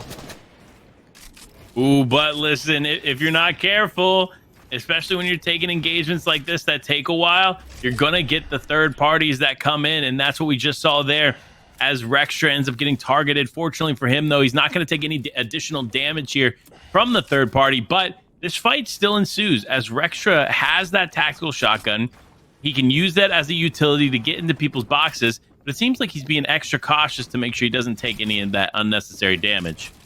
Yeah, exactly. You know, you don't want to take any of that unnecessary damage, especially just with, you know, Storm Surge. You don't want to be on the receiving end of Storm Surge. And a lot of these players are going to be looking for picks here coming soon, just going into the game here. But we're looking at Pyro now. Pyro has been a player we've seen all day today really come out with a lot of elims at the beginning. But this game right now, he only has 0, and he was just hit hefty right there.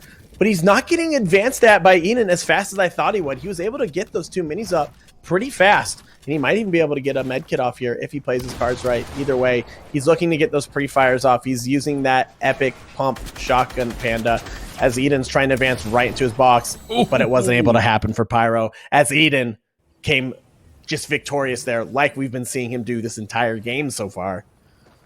Yeah, but look at that, man. You saw Dave there in the storm momentarily, man. That's not where you want to be, especially when you only have bandages to make your way out. Now, though, a position where you do want to be is Flu Cam here, just outside of zone here in Misty. And look at that.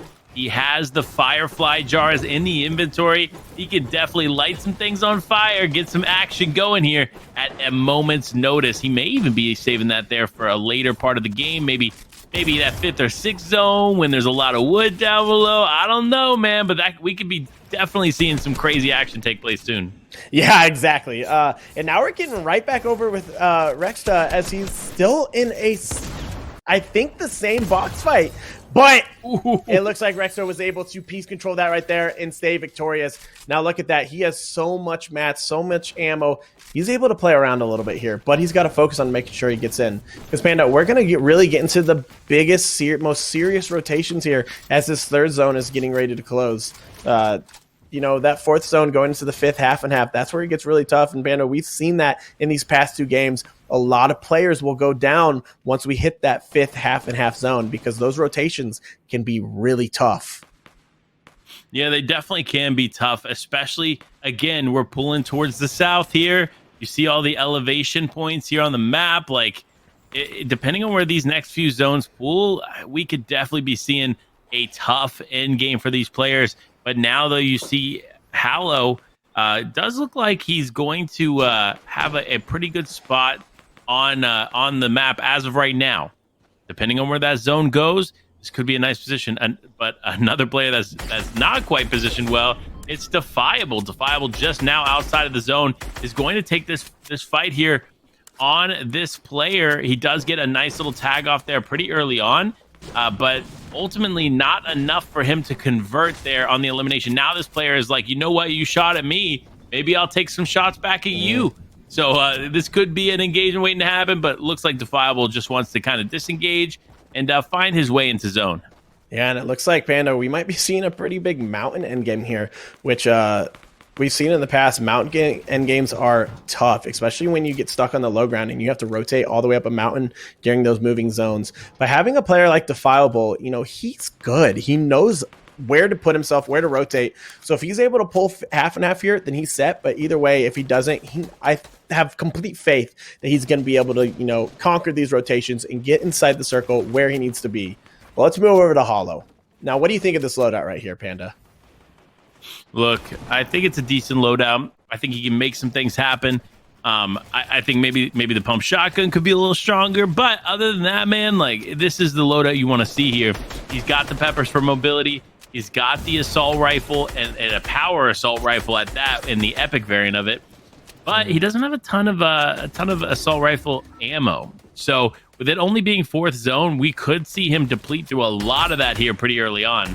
Yeah, he's going to want to look for a little bit of a refresh eventually, especially if he's looking to get picks on people.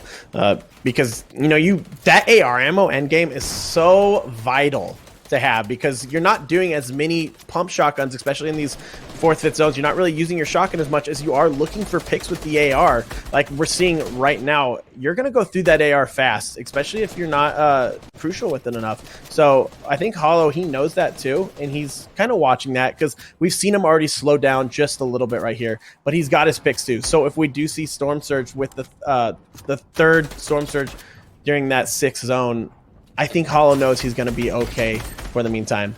And look at those tags. We're seeing some hefty headshot tags right there, Panda. Hollow's got some good aim. He's got some real good aim, but is that good aim going to help him out here in the end game? I don't know. We'll just have to see what happens next. Yeah, we will, as the zone is pulling forward. Now it's going to tell us in this 5th zone, where is it going to be? This is going to decide a lot of people's games here, as it is not too far away from Hollow. Now, for all the people that position themselves on the top of that hill, like Hostile here, they're going to have to move, because it is not going to pull in their favor. So this could be a pretty low area zone, at least for now. But I'm interested to see where it's going to continue to pull, because it can easily pull right back up some of these other hills. Yeah, exactly, Panda. But going down into this river zone right here, you know, that makes it good. We saw how Hostile used that right there. You're able to really rotate with the river fast. It's harder to get shots off on people because, you know, it's not the same as running. You're jumping up and down with the swimming. Your body is just in a completely different motion, making it a little bit more difficult to be able to get shots off on somebody when they're swimming like that. So if you're able to use, you know, a stream to your advantage in rotations like this, that's going to be really good for you starting off. And that's exactly what we're seeing right now. But look at this congestion right here, as everybody's moving into this half and half 5th zone, Panda. You know, we've got Bev over here really trying to make a play. He's stuck in an odd spot as he's on that low ground, and he's still got to move himself a little bit forward. But we're seeing those peppers come into play, which, Panda, is really one of the best sources of rotation in this season. Yeah, I definitely agree, man. Peppers have been so detrimental to people's games. But looking at this zone here, it looks like I see DNA Jeff still alive in this game. Could we see a comeback coming from our #1 spot player in the previous weeks? Yeah, you know what? I don't know. You know, as long as he stays away from getting those 1 pumps to the head without even realizing what's going on, then I think we could see something big happen. But let's look at Hunky. We haven't really seen much of Hunky today, and let's look at that loadout. It looks like he's depleted through most of his heals, only having 1 flopper left. But, Panda, he is holding height.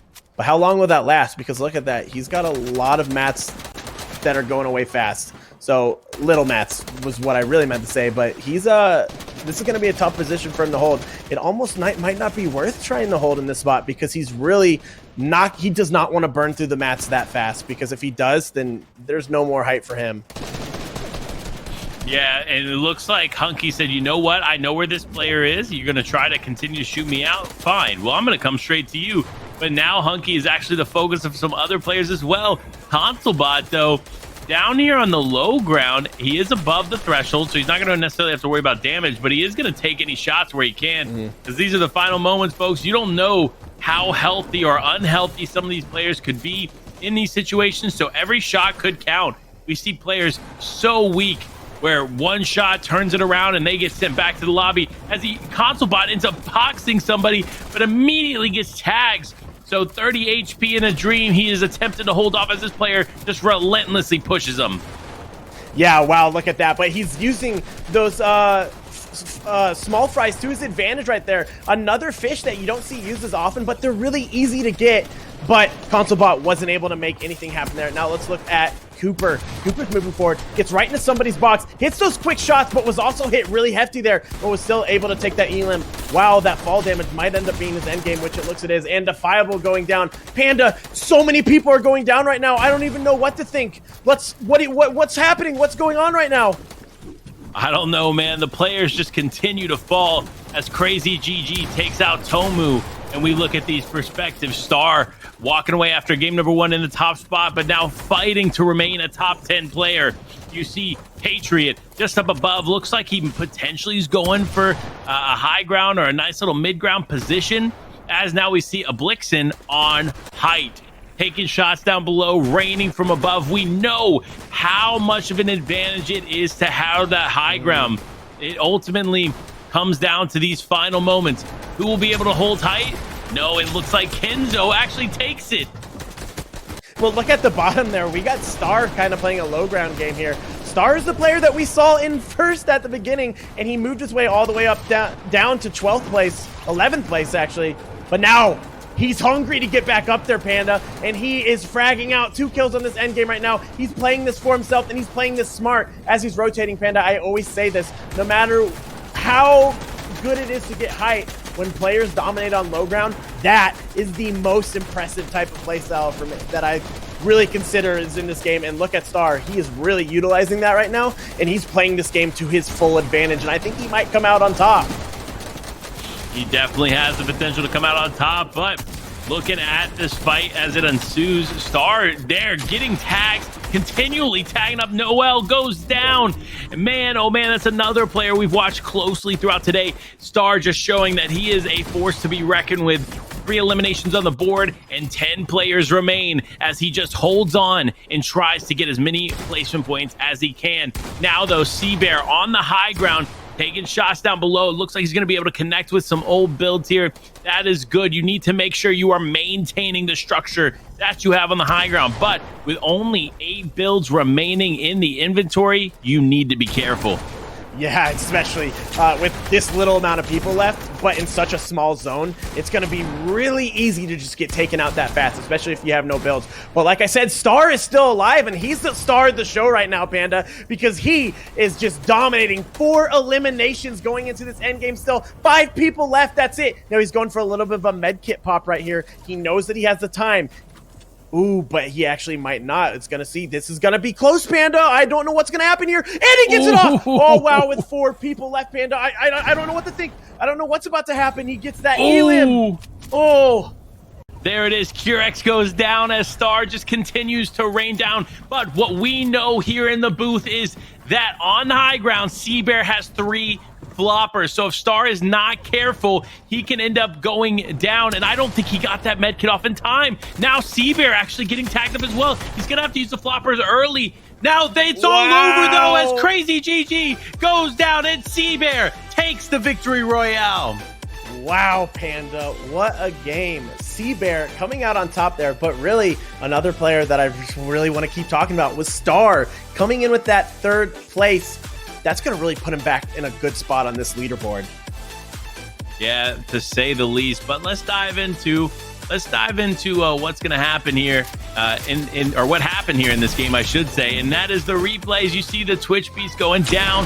Defiable getting a nice little elimination in the storm. You see ConsoleBot fighting for dear life in the final moments. I mean, just insane action taking place in this game. And this is the action that you only get here in the Play versus Cup, man. This was another thing. We have to shout out Star. Star's relentless pressure in this game was just, honestly, it was amazing. Yeah, for real, Panda. He really just utilized this end game for himself. I mean, look at those plays right there. Even though they're on a quick rotations, he was still piecing people. He was still placing cones in people's boxes and not just spamming guns. He was playing very mechanically. And that's really impressive to see in an end game. So, you know, obviously every player wants that victory royale, but still with how placement points are, you know, divvied out, a 3rd place is still really good to get in a game like that. It is really good, but what also is really good here for all of you at home, go grab some popcorn. We're going to take a quick break, but we will be back with all the action in the second half of this cup.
We are back to the Play vs. Cup featuring Fortnite Solos event here with Panda and Bryson on the mic, bringing you all the action. And guess what?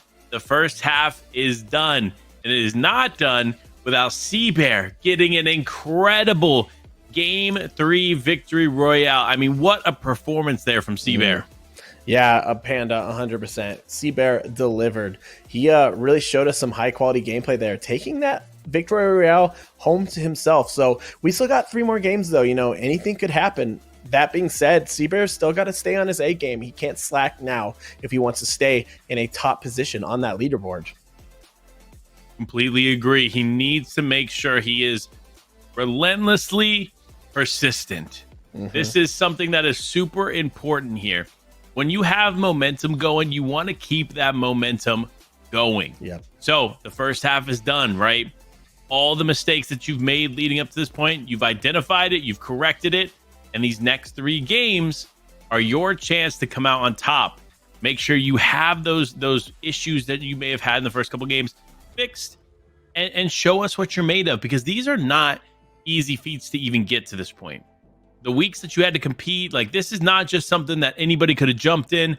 No, you had to make your way to this lobby happening right now. And for a lot of these players, it was definitely a lot of hard work and hours put in. Oh, yeah, Panda. I mean, they had an entire season to really show their worth. And now we're really seeing the top players as they're competing to really break it down of who are the top 12 here? Who are the 12 that are going to be walking away with some cash at the end of the day?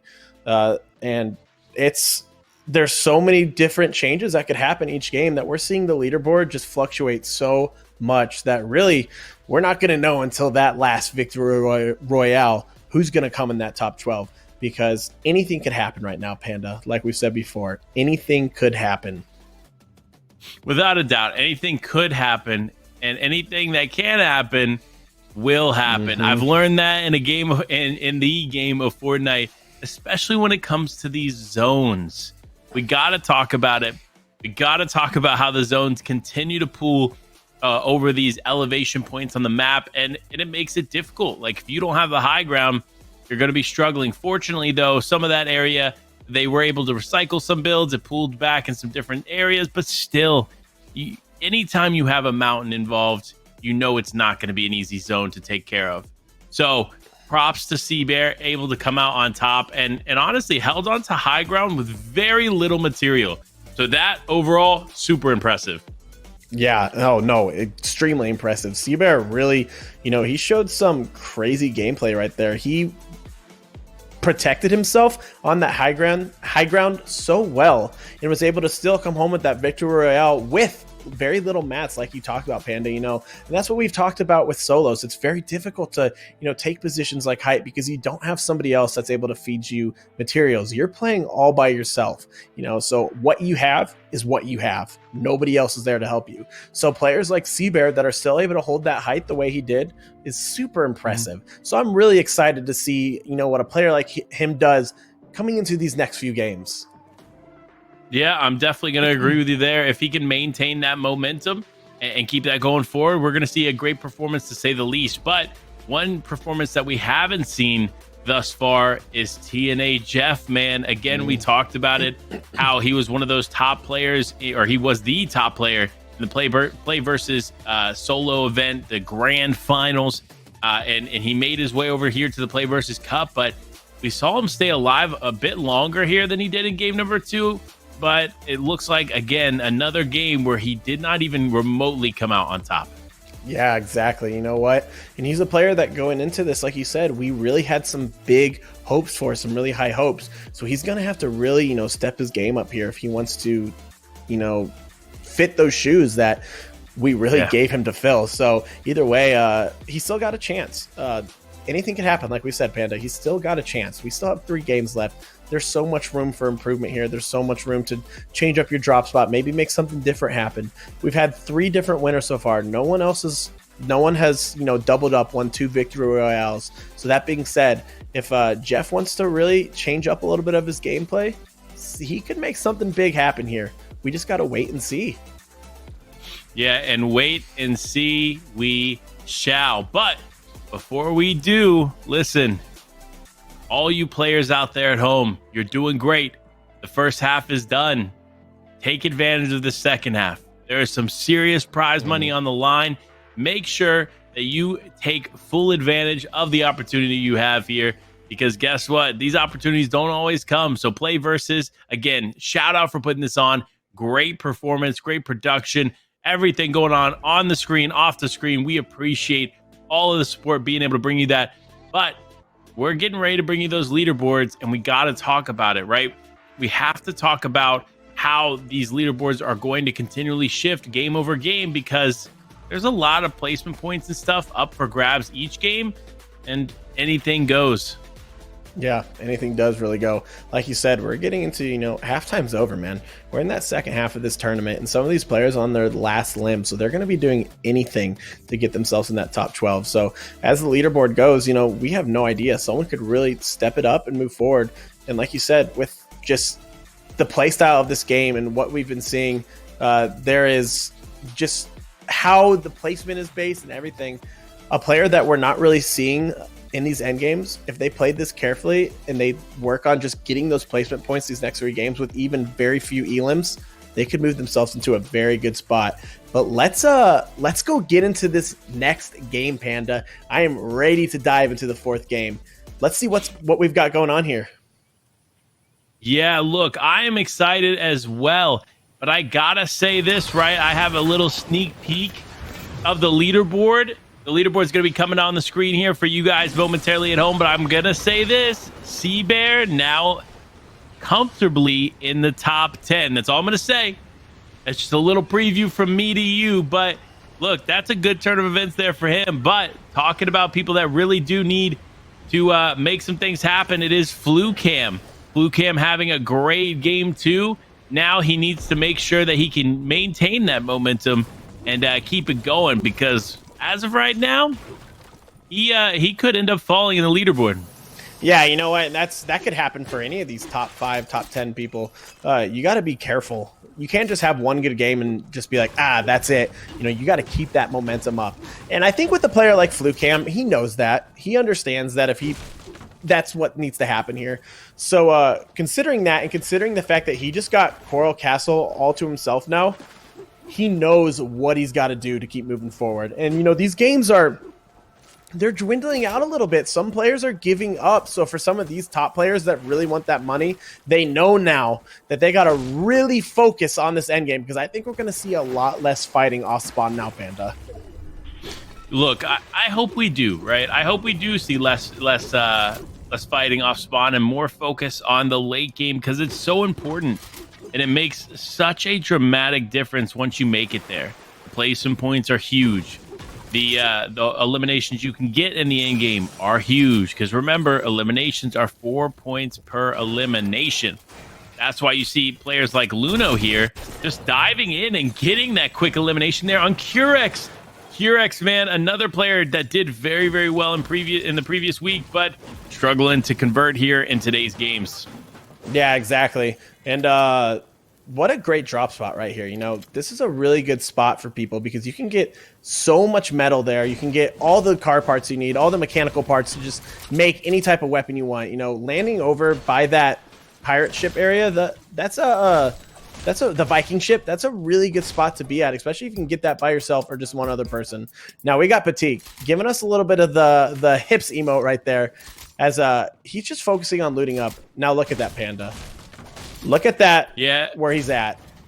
Look at that, man. I mean, a good spot for him to be in, to say the least, but not a good spot to be in is the corner of Sweaty Sands here, as Niceof takes this fight here and doesn't have much to work with, to say the least. Makeshift weapons are not great to fight with, especially when you hear that tactical shotgun going off there. You see Niceof does get some tags off, but equally gets tagged up. Fortunately for him, though, he is going to have shield in the inventory. He should be able to heal up quite quickly, but now this player continues to push. This is what you need to do in these situations. You need to make sure that you are applying continual pressure at a moment's notice, because guess what? Just because you got one tag off doesn't mean somebody can't heal.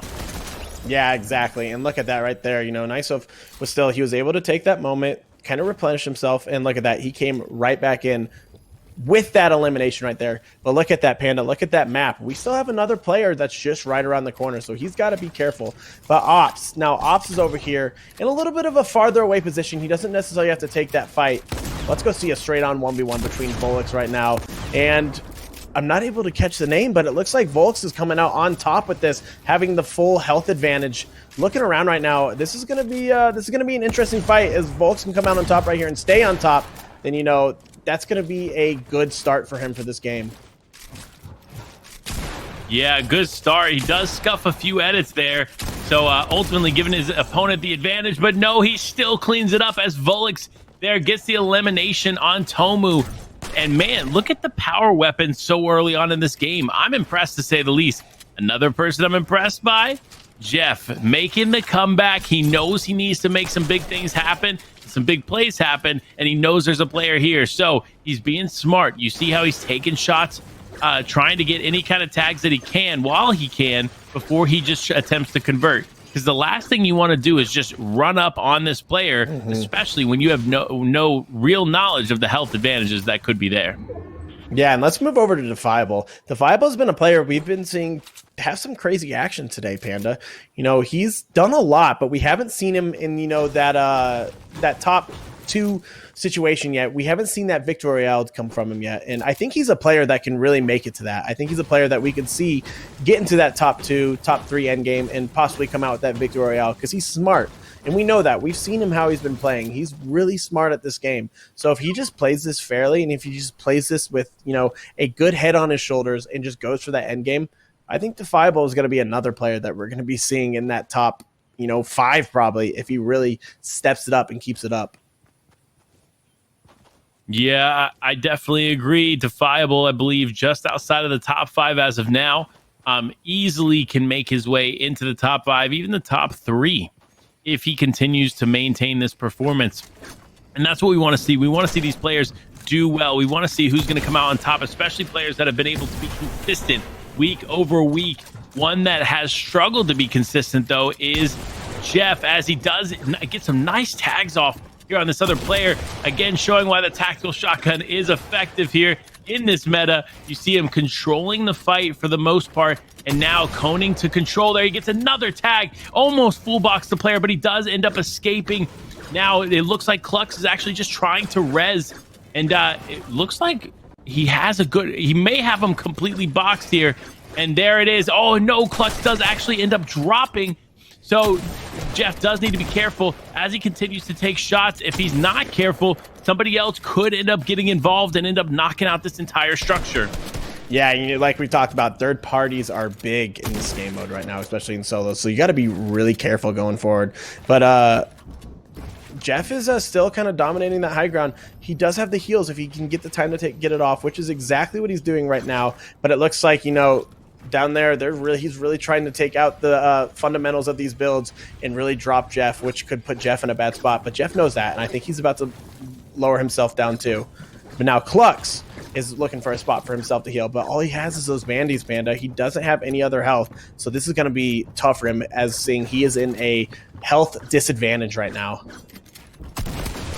Yeah, and there it is. Look at that control, and just easily executes on that and gets the elimination there on Klux. As you saw, Klux, no more health to heal up with, no minis in the inventory, running low on material. It was an all or nothing play, but unfortunately, Klux is going to have to go back to the lobby. Now, though, the focus is on Star and Slurpy Swamp, who, unfortunately, it looks like Star has not been able to rotate too far away from the zone. As you can see, it looks like he's going to be following the storm's edge here, and looks like it could end up resulting in him fighting another player there just to the right off in the distance. Yeah, and you know what? Star wants to really avoid that because he needs this end game. He's in a really good position right now, but he's got to stay in that position. He's got to keep delivering good games all together here, and that's exactly what I think he's going to do, because he's gotten kind of out of the light here. There's no one really able to look at him in this spot. As long as he focuses on a little bit more of a left rotation, as those other two players look like they're probably going to meet over at that gas station. Yeah, and you see Bev just kind of hanging out there as he gets big tags there on Big Mo, but Big Mo still looks like he's going to be able to get away there. in the sports car. Now, though, it looks like it's all about approaching Weeping Woods and approaching it carefully. Now, Bev really needs to be on his toes because you see Star just behind, could end up sneaking right up on him and getting a quick elimination if he's not careful. I don't think Bez is aware that Star is here, and if Star is smart, he will go ahead, hit the med kit early, and then take that fight. Yeah, exactly. He's got to be careful. But look, he's got that bot right down there. He doesn't want to get tagged by that bot. And that bot kind of got rid of his hiding place. I think someone knows that, you know, they know Star's right there. But if Star can get this med kit off, that's going to be clutch for him. And if he can just wait for the person above him to take that spiral and move, then he'll be able to take it right after them move. But we're seeing a little bit of griefing with the bot below him, and that's going to put things in a tougher position. But look at that. It looks like Star is in an okay spot, and he's now moving himself forward a little bit over these trees with the natural high ground, just, you know, probably trying to find a spot where he can kind of chill as we wait for this third zone to close in, or a second zone to close in. Yeah, I can see this zone closing, man, and these players are just violently pushing up against each other. You see Patik just getting the shots off, getting nice tags to say the least, as now Heckler attempts to heal, but it does look like Patik's going to have the advantage here in this fight. And this is what I'm talking about, man. The pump shotgun action in these games have been ruthless. While we've seen a lot of great action there with attack, these players are doing a very, very good job of controlling the fights, controlling the pace of the fights. And that's why ultimately Patik here is going to be able to pick up Hecklers. And you saw just the endless control from start to finish. That is what you know, or once you see, you know you have a high caliber player in it. Patik being one of those players that ultimately has done very, very well week over week, and continues to show us why he deserves to be here on this main stage. Yeah, exactly. I mean, we've been seeing him just dominate as he's just pushing in the boxes. He has a phenomenal AR aim. That's what I've really noticed today with Patik. But let's go over to Crunch. Crunch is stuck in a little bit of a fight here, and he's still trying to get the pick off because he knows he has the health advantage. But either way, I think he still wants to play it smart. He's not fully advancing. He doesn't want to take too much health off because he wants to save those shields, Panda. He really wants to save them for the end game because, you know, health that's the biggest thing you need.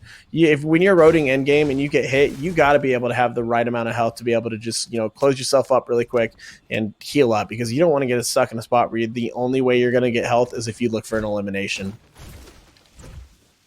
Yeah, I'm gonna agree here. Listen, having shields, having med kits in the inventory is such a huge advantage, and that's why you don't want to waste them too early on. When you know that Storm Surge is not necessarily going to factor into your games too much, you honestly, you avoid the fights, especially if they're unnecessary.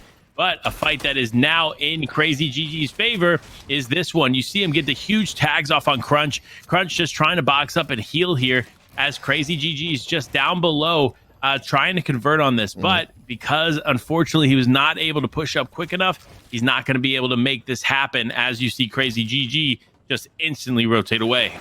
Yeah, you know, that was a tough play right there, but Crazy did the right thing. Crazy knew he needed to disengage and get out of there because he wants to see this end game.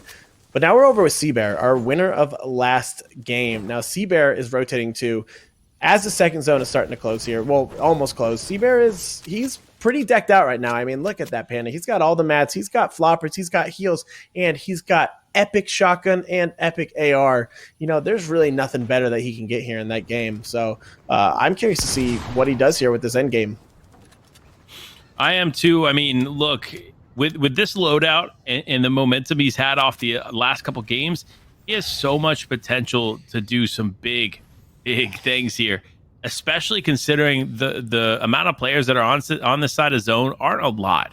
So he should be able to position himself well. He just needs to make sure he rotates forward. Now, though, you see Kenzo in the distance, Kenzo being one of those top players as well in this lobby. So Patik needs to be careful because Kenzo's not somebody that's going to be easily going down. Yeah, not at all. Patik, we've already seen, just knows how to rip those shots into people. And he's been utilizing that to his advantage. And that's what he's kind of waiting for. He's waiting to see where the person is. But look at that, Panda. Look at that map. It looks like, you know, he was fooled a little bit. Nobody's out there anymore waiting for him. So he might be dwindling there for no reason. And that could put him in a bad spot. But now we're back over with my boy Star. Star is really just showing some impressive gameplay today. And so is FluCam. Look at that loadout. Now I'm curious to see if he uses these hop floppers just in the end game, Panda. Those are tough rotations to use, especially with how easy it is to get beamed. It definitely is, but if you're smart and you know how to avoid getting in the view of some of these other players like FluCam is, you should be all right. You see FluCam continually moving, using builds where necessary. This is very, very smart on his part. Now he needs to make sure he makes his way all the way into zone. It does look like he does have some hopfish in the inventory, but we also watched in weeks past how those hopfish could end up punishing you in the long run. So you need to be super careful when utilizing them. Now, looking over at this leaderboard right now, we've got Coop actually in first place with 234 points. That's a big some big shoes to fill. You know, Coop's a very decent player. We've seen him have a lot of crazy end games so far today, and none to say the least. I think he's gonna keep having those end games as long as he keeps playing it smart. Yeah, and smart is the question, right? Will he be able to stay smart? And honestly, I think he will. You see Duster here doing a really good job of gathering the intel, understanding what's going on. And actually, as we look at the elimination feed, Crunch TP has gone down. That has been a tough scenario to say the least. And another tough scenario here for Patriot as everybody just starts pushing up. And no, there it goes as Patik takes out Patriot here. And man, what a game here for Patik. And look at Seabear holding down that 8th place right now. So that last game that he had, that was big for him, obviously, because he got the victory royale. But if he can have another game similar to that and to the extent of trying to get a top 5, we're going to see him in that top 5 this next leaderboard if he's able to pull that through. Because top 8, that's so close, Panda. That's so close to that top 5 right there. And either way, it looks like he's playing the smart. He's playing it passive, and he's waiting for these rotations, for this end game, because he knows that's what he needs. He needs these placement points, and he's going to be just set. He's going to be in a great spot coming into these last 2 games after this one. Yeah, I'm definitely going to agree with you, man. I think you look at here the distance, a little bit of Caillou action. It looks like this is the first we're getting to see of Caillou here, so hopefully we'll get to see some more of him in these final few matches. But Seabear, again, one of those top 10. I'm not going to say where, but he is in one of those top 10 spots, and he's looking to maintain one of those top 10 spots. Another player looking to do the same here is Star, as Star now begins to rotate here in the distance. And I got to speak on this, right? Arena points are huge, especially this season. It's been tough to gain arena points as most players would like. And looking at Star, seeing 9,800 arena points on the board, like that is massive. That is such a good showing of the time and hours spent to grinding this season to get to that point. So props to him for being able to achieve that. Now, though, you see Bev looking to do just that, do the same, look to try and control this fight. Oh, no, he does end up getting tagged up quite heavily. This player is not letting up as he just continues to push on in. Bev doing a very, very good job of breaking away, but if he's not careful, he's going to end up being focused, and it is actually Jeff down below, and it looks like Jeff is the aggressor here in this fight. So Bev having to take this fight cautiously. Jeff, obviously, with the health advantage, he does have a great loadout. He's going to continue to press forward, and there it is. Big shots coming off, but no, Bev just narrowly escapes here, as now Jeff needs to return back to his box and look for any kind of open shots that he can get. And there it is, full control of the box here. This player is trying to break down, but no, Jeff ends up getting tagged. Now Jeff on the run here, as he was just the aggressor just moments ago. Wow, Panda. You know, Jeff was really saying that he needs to step it up, and that's exactly what he was trying to do right there, as he was taking control of that entire fight. But sometimes that is just not enough. As you can see, Bev hit him very heavily right there at the end, and they both had to decide that it's not worth taking that fight anymore. Both of them are going to have to try and rotate, and Jeff's going to have to really focus on not getting focused here, especially as he's taking that med kit, and we've got Bev right next to him, not even noticing that he's there. So is Jeff about to pop out and do something crazy? Let's see what happens. Oh! Ooh, you know, Jeff thought he was going to have the advantage there, but no. Now he is the focus of the lobby, and only 16 builds remain as Jeff attempts to hold on, but it's not going to be enough as Jeff goes down to Jaja. Now, though, Console Bot, another player doing a very, very good job of holding a nice spot, is now rotating. It does look like he's going to get one of those early rotations there into zone. You see all of the players stacked up on the edges here. This is going to be a very interesting end game, to say the least. Oh, to say the least, yeah, 100%. I mean, look at all these players. They're fighting it out, but they're really trying to make it to this fifth circle. We're in that half and half. And Console, he's there. He's ready. So now all he's got to do is just look for some shots on people. And we've got Sebuga making his way right over. And look at that. We got Luna over there too. It looks like Console's in a perfect position to maybe get a few picks off of people. But he's still got to be careful. You don't want to keep yourself open there and still get beamed, because he's got a lot of good health that he's holding on to. And he wants to be able to keep that health going into this end game. Yeah, completely agree, man. Health is going to be so important, especially if you don't have any additional heals in the inventory. But man, the fights are ensuing. You see Star taking shots. You see all these other players in the distance. There's a couple players still rotating a bit late here. So this is going to be interesting to see who ends up coming out on top, as Hunky looks to get a nice little early high ground position in zone as of right now. It looks like Kazi as well on the opposite side of zone, looking to do the same. Now you see names like, you see Kowzy, you see Gopher, you see some other great names, Ethical, that we've watched so closely in these games, be able to hold on for dear life. It looks like this could be a very, very interesting Zone 5. Oh yeah, interesting to say the least. Look at Console right there. He's kind of holding that open edit right there. Knowing that it might be an easy spot for him to get beamed, but still, he's listening around. He hears where the other fights are going down, and he was able to steal the loot from somebody else. And look at that. He is playing around with so many fish. That is going to be something that I think we will see endgame if he's able to keep himself alive, because those fish, those will be vital to keep him going for this next endgame. But let's look at Defiable. Defiable's in a weird spot considering they're kind of around this spire area, but knowing that Duster above him possibly will take that push right there that makes him fly, Defiable might have an easy rotate going on forward here, Panda. Yeah, I'm gonna agree with you there. He might have a pretty easy rotation, but to say the least, like, I'm excited to see what's happening with all these players. You see now Rextra pushing forward. You see all these other players down below just trying to rotate. Rextra, another player needing a big game here, already has 3 eliminations on the board. Now it's about gathering some of those nice placement spots, and it looks like even Console Bot attempted to go for a high ground. He's got the floppers to do it, but will he be able to hold it? Look at that. Look at the amount of material he has. Maybe, I honestly think he should have broke that out. He had every advantage there to hold the high ground, but unfortunately he is still going to go and push forward. You see so many other players there in the distance. Console Bot just looking to stay alive here with 40 effective health.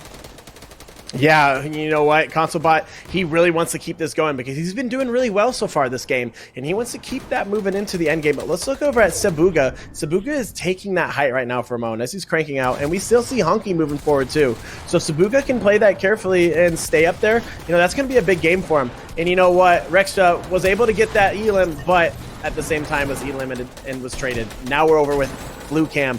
FluCam is playing this right. It looks like he might be the one taking height. And look what he's using. He's using those hop floppers to move himself forward up on height. What a great just utilization of those fish, because that puts him in such an easy spot just like that to move forward, but also to go grab all that ammo and then possibly be able to get himself right back to where he needed to be.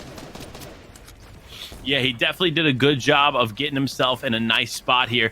Now it's just about continuing to press on. You see him relentlessly taking shots there, just getting big tags there on Kazi, and looks like Jazz Blank down below as well. Kazi getting dropped and getting lasered at the same time. Defiable still alive as well. This is going to be an insane final moments as some of our best players compete for the victory royale. Yeah, and you know what? Defiable down to just 6 health. He's got to really play this carefully, but he does have mini shield here to be able to replenish himself just a little bit. And as we know, majority of people in these end games are going to be pretty low health unless you're FluCam. FluCam is dominating right now. 4 eliminations on height, has all the health in the world to play around with, has some amazing weapons. He just needs to put shots down on people. If he keeps this going, this is his game. Because look at that, Panda. Look how many materials he has too. FluCam is on top right now, isn't he? He is on top and making some things happen. Another person on top is Console Bot as he gets a great elimination there on to Vulix. Now it's just down to the final few players. ConsoleBot looking to just try and maintain and heal up here as FluCam is just above. It looks like it's just a 1v1. It looks like ConsoleBot has no build, and FluCam takes the victory royale. Man, what a game here for FluCam. FluCam really delivering today. I mean, he has done some impressive games today. But I think he's going to really do some more. But let's look at the replays because we got a lot of stuff happening today. And these replays are really going to show that. I mean, FluCam did great. We have Joe XC here just at the beginning, and a lot of other players too. A lot of other players too. Absolutely. Look, we're going to dive into a quick break. Make sure to stick around. Or actually, we're going to dive into a quick replay, I should say. Make sure to stick around. Watch this replay as Rextra and all these other players continue to dominate this lobby. Look, FluCam and what he was able to do, not only did he walk away with the victory royale, but he walked away with several eliminations on top of that. Defiable, another player staying alive. Very long. ConsoleBot holding on for dear life into those final moments with no builds remaining, as then FluCam sprays down the relentless pressure and ultimately gets the elimination. You know, looking at FluCam's gameplay today, using those hop floppers that he did at the end there, that was so impressive. The way he was able to hold height by moving himself forward, but even when he was able to get an elimination below him, he jumped down and then jumped right back up. I haven't seen anyone use hop floppers like that. I was super impressed, and I really think FluCam is we're gonna see him high on the leaderboard after that game. 100% Panda. Absolutely. But before we can get into those leaderboards, we need to dive into a quick break. Make sure to stay around and we'll be right back.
We are back to the Play versus Cup featuring Fortnite Solos event. Again, Panda, Bryson, bringing you all the action.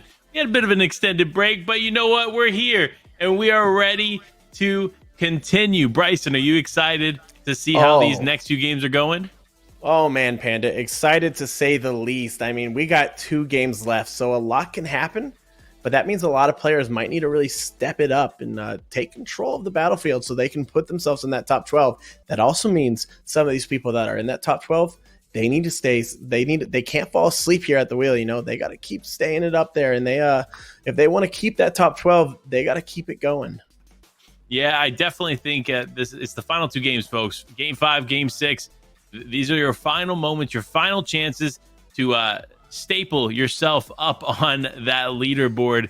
And speaking of leaderboards, I think it's about time we dive into the leaderboard or get ready for the leaderboard because, listen, I think it's shifted, guys. I definitely think the leaderboard has not remained the same, to say the least, because every game has been different. We've seen different people at the top, and we've seen every person kind of step up to the plate, but don't worry, we will give you those leaderboard updates throughout the game for game number 5, but we're getting ready to load into game number 5. So look, these are the final 2 games, folks. Bryson, any predictions on who you think is going to come out on top here in game number 5? You know what? I have a lot of predictions, but then at the same time, I feel like all my predictions just might not do anything, just for the simple fact that we've seen so many players that come up on top when we didn't think they'd come up on top, and we've seen so many players that we thought were about to dominate and they just were sent back to the lobby. So that being said, Panda, I don't know what to expect, but we're getting right into the action with FluCam. Now, FluCam just won the last game, Panda. He is a phenomenal player, and we've seen that. He knows what he's doing here. So, you know, going into this drop, into that drop right over here at Coral, as he knows there's always 1 or 2 people around him, he's got to be careful. But let's go look down at QFN down here in Sweaty. Now, Panda, we've seen some of the Sweaty action, but what do you think of this POI? Do you think it's worth having this many people land at it, or do you think it's a POI that if you see this many people land here, you should be trying to pull off and avoiding it? Well, look, I think we've seen here that Caillou actually is going to end up coming out on top because of another player, looks like shooting in the distance.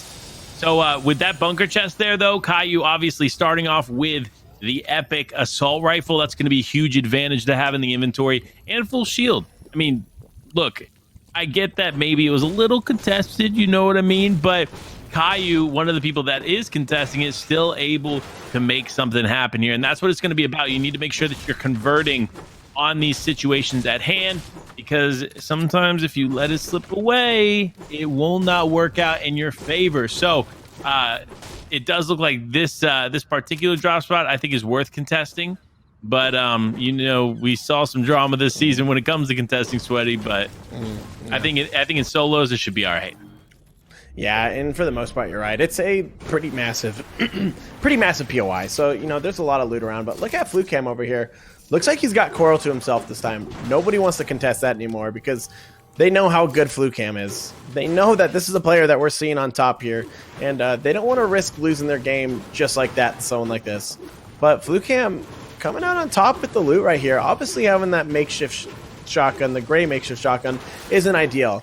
But he's already got the epic assault rifle, the primal variant of the assault rifle, which, like we know, Panda, is most likely not going to be a weapon that we're going to be seeing going further into Season 7. Yeah, I mean, we've seen it throughout the day. I think primal is definitely coming to its end as we get ready to see who's on the way, because the first teaser of Season 7 is out, and the title is They Are Coming. So I'm excited to see who's coming, but Rextra not too excited to see this player pushing up on him right now. Wow, look at that, how he's able to he saw that fight, he thought he was going to be able to take it, but he knew at the moment that cone got put in there that he had to disengage. But now he's using his cone to his advantage, and we're seeing the leaderboard on the left, and just like what I thought, FluCam is pulling that first place right now as Rextra gets that hefty hit with that epic, not the epic, but the rare pump shotgun. Now, speaking of that, the other player at attack, and we've been talking about this all day, Panda. The tack versus the pump. What is better? And in some situations, we've seen the tack prevail, but in that one right there, it looks like the pump is what's going to be the one. Yeah, and you know what? Speaking on the second page here, the leaderboards, it looks like Star, our game one winner, is still in the top 10, making his way into that 6th place spot. So good on him, but not so good, or a situation that's not so good right now. Hecklers, not a huge bit of health there on him, and he's still taking that fight. So he's gonna have to be careful if he wants to make it further in this game. Yeah, exactly. You know, Heckler's sporting the little Peely outfit right there. He's gotta be careful, especially with going into using skins like that. I know a lot of people just do it for fun and to troll, but sometimes those bigger skins can kind of get you focused easier. It makes it easier to see, and that's one thing you got to be wary about when you're playing Fortnite. But let's look at Patek. You know, we've seen Patek climbing up the leaderboards a little bit here. He's got some of the best aim I've seen today, and I will keep saying that because I've just been blown away with some of his AR shots here. But he's been performing really well when it comes to these 1v1 box fights. It's really just been these end games where he's just falling off a little bit. And right there, we're seeing it again. Patek, you know, he's lasering with that AR. He's using his pump right. He's doing everything right when it comes to these box fighting plays. Yeah, he definitely is. It does look like the box fight is going to go in Patek's favor, but will he be able to keep it going, man? It's tough to just continually be aggressive like that and still come out on top. But looking at somebody that does want to come up on top is Agarv. Agarv just trying to stay alive here as he begins to rotate away from this engagement here. But another engagement ensues as Blaster goes up against ConsoleBot. And what I got to say is definitely a one for the ages.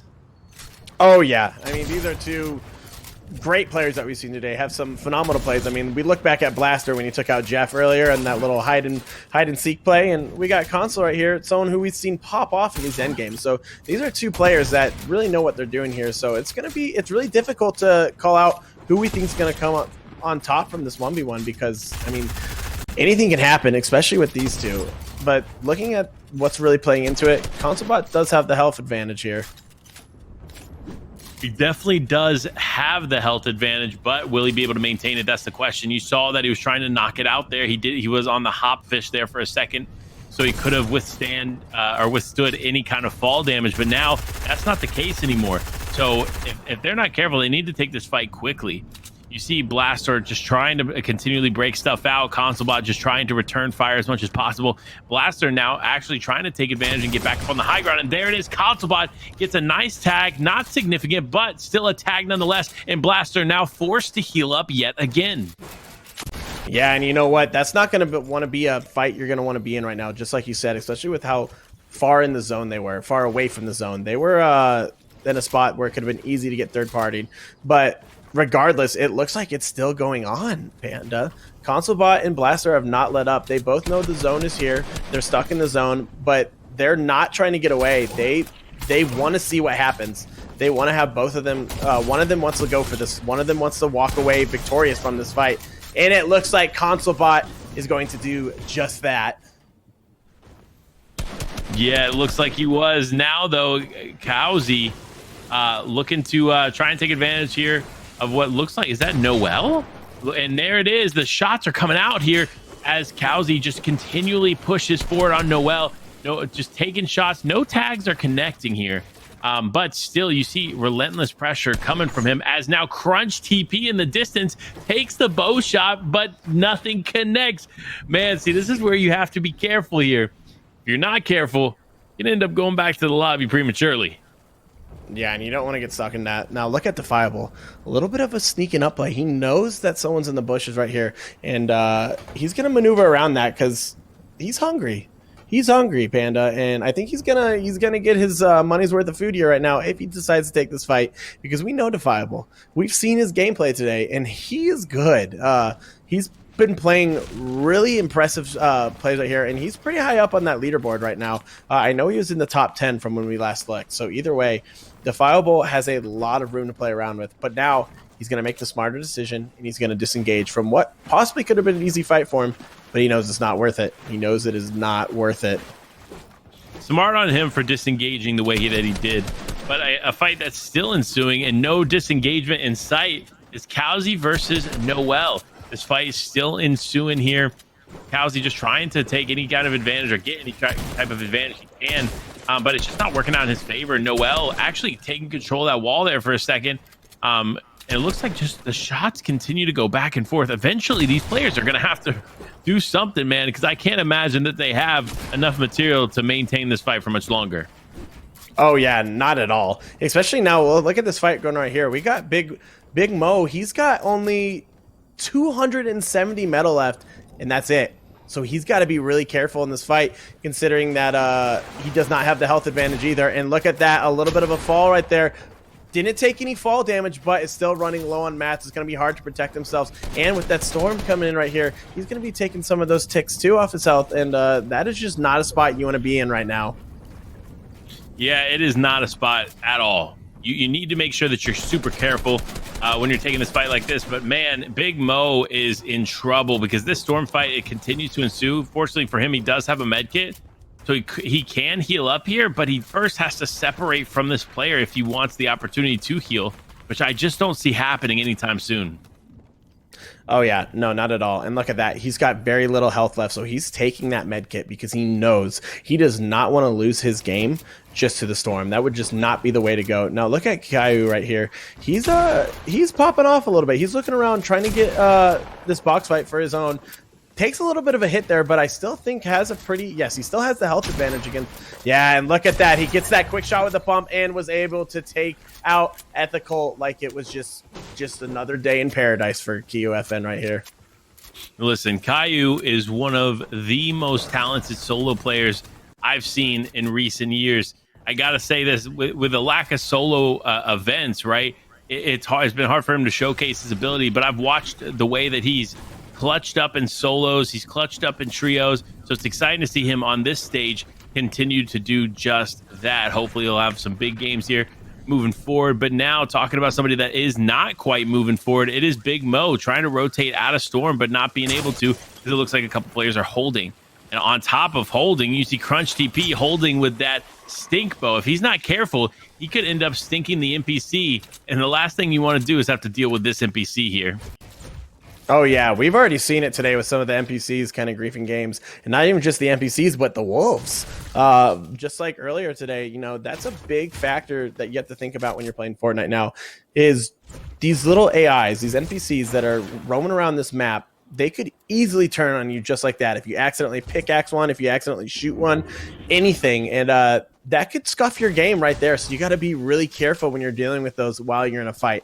Now, if you have the POI just yourself, Panda, it's not that hard to, you know, maneuver around them and be able to upgrade or do whatever you want with them. But either way, you still got to play it carefully.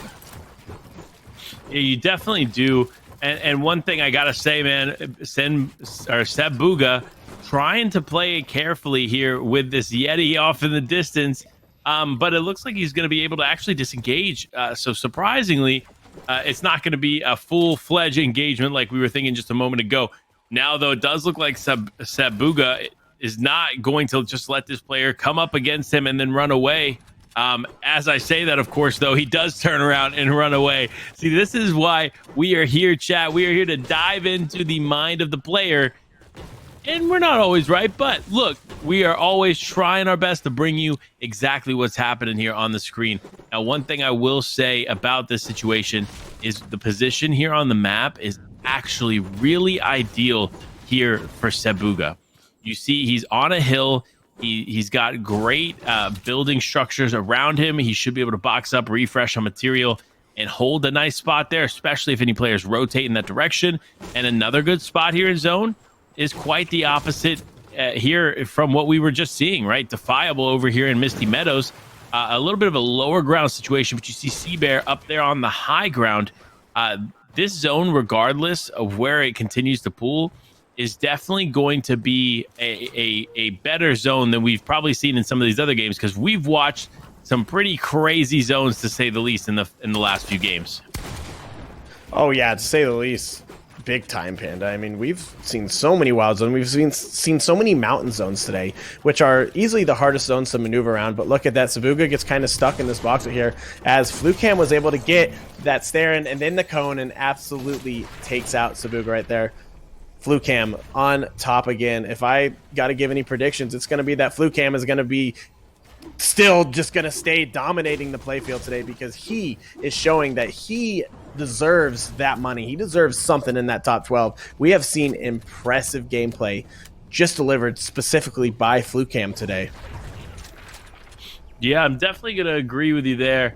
Flucam has done nothing but perform today throughout these games. So I'm excited to see how he continues to perform here in game 5 and 6.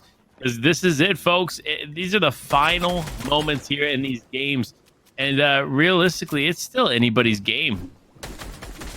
Oh, yeah, anybody's game, to say the least. I mean, think about it. Like, we've seen so many people that we didn't even see on the leaderboard are now in the top 10 coming in here, you know, from the beginning to now. So much can change in just one game, especially in the point system that PlayVS are playing with. You know, it's kind of similar to a DreamHack point system in the sense that, you know, elims are a little bit heftier here. You know, elims give you a little bit more points, and there's a lot of placement points. So that, taking that into consideration, you know, these players, they could just have one great game, and that's going to put them right where they need to be. Yeah, one game in a dream, man, it could change everything. But you just have to get through that one game first. And it looks like Crazy GG just up above is looking to probably just be a bit of a nuisance here for Cowsy down low. You see him just trying to kind of build out, understand what's going on around him. And Crazy GG is just chilling, just hanging out right there. And that's honestly just enough pressure on Cowsy to make him realize, okay, like, I can't do much. I need to be careful. I'll just stay right here in zone. I'm not going to overextend in any which direction, because ultimately I may end up having to deal with Crazy GG up here. Yeah, Crazy's playing a little bit of a mind game there on him, because, like, to say the least, Crazy more than likely isn't going to just push that unless he really got an opportunity. But he knows that him being up there is going to put, you know, him below him to just kind of have to play it more carefully and not be able to go around and frag out. And if he does open up, he knows that Crazy knows that he's going to be able to get some quick shots on him. So that's an impressive just strat in that, in my opinion, altogether. And that's the thing about Fortnite, is so much of this is with the mind, especially with solos. You know, you're not playing with buddies, you're not playing with friends, you're not talking and having a good time. You're by yourself. So you have to keep sane during these moments, Panda. You have to keep yourself, you know, alive here mentally too. You do not want to lose your patience or fall off the deep end there, because you're just going to let your game go so fast if you let that happen. Totally agree. And one thing I will say, Caillou looks like he's just trying to get rid of that Raptor as quickly as possible, which smart play on his part, because the last thing you want to have to do is start taking a fight and that Raptor just come up and try to get involved. But somebody that's not trying to get involved is Extinction. You see, Extinction does not have a spray weapon. He does have that epic infantry in the arsenal here. But regardless, you're not going to be able to make something happen unless you hit some precise shots against the other player, which is Caillou.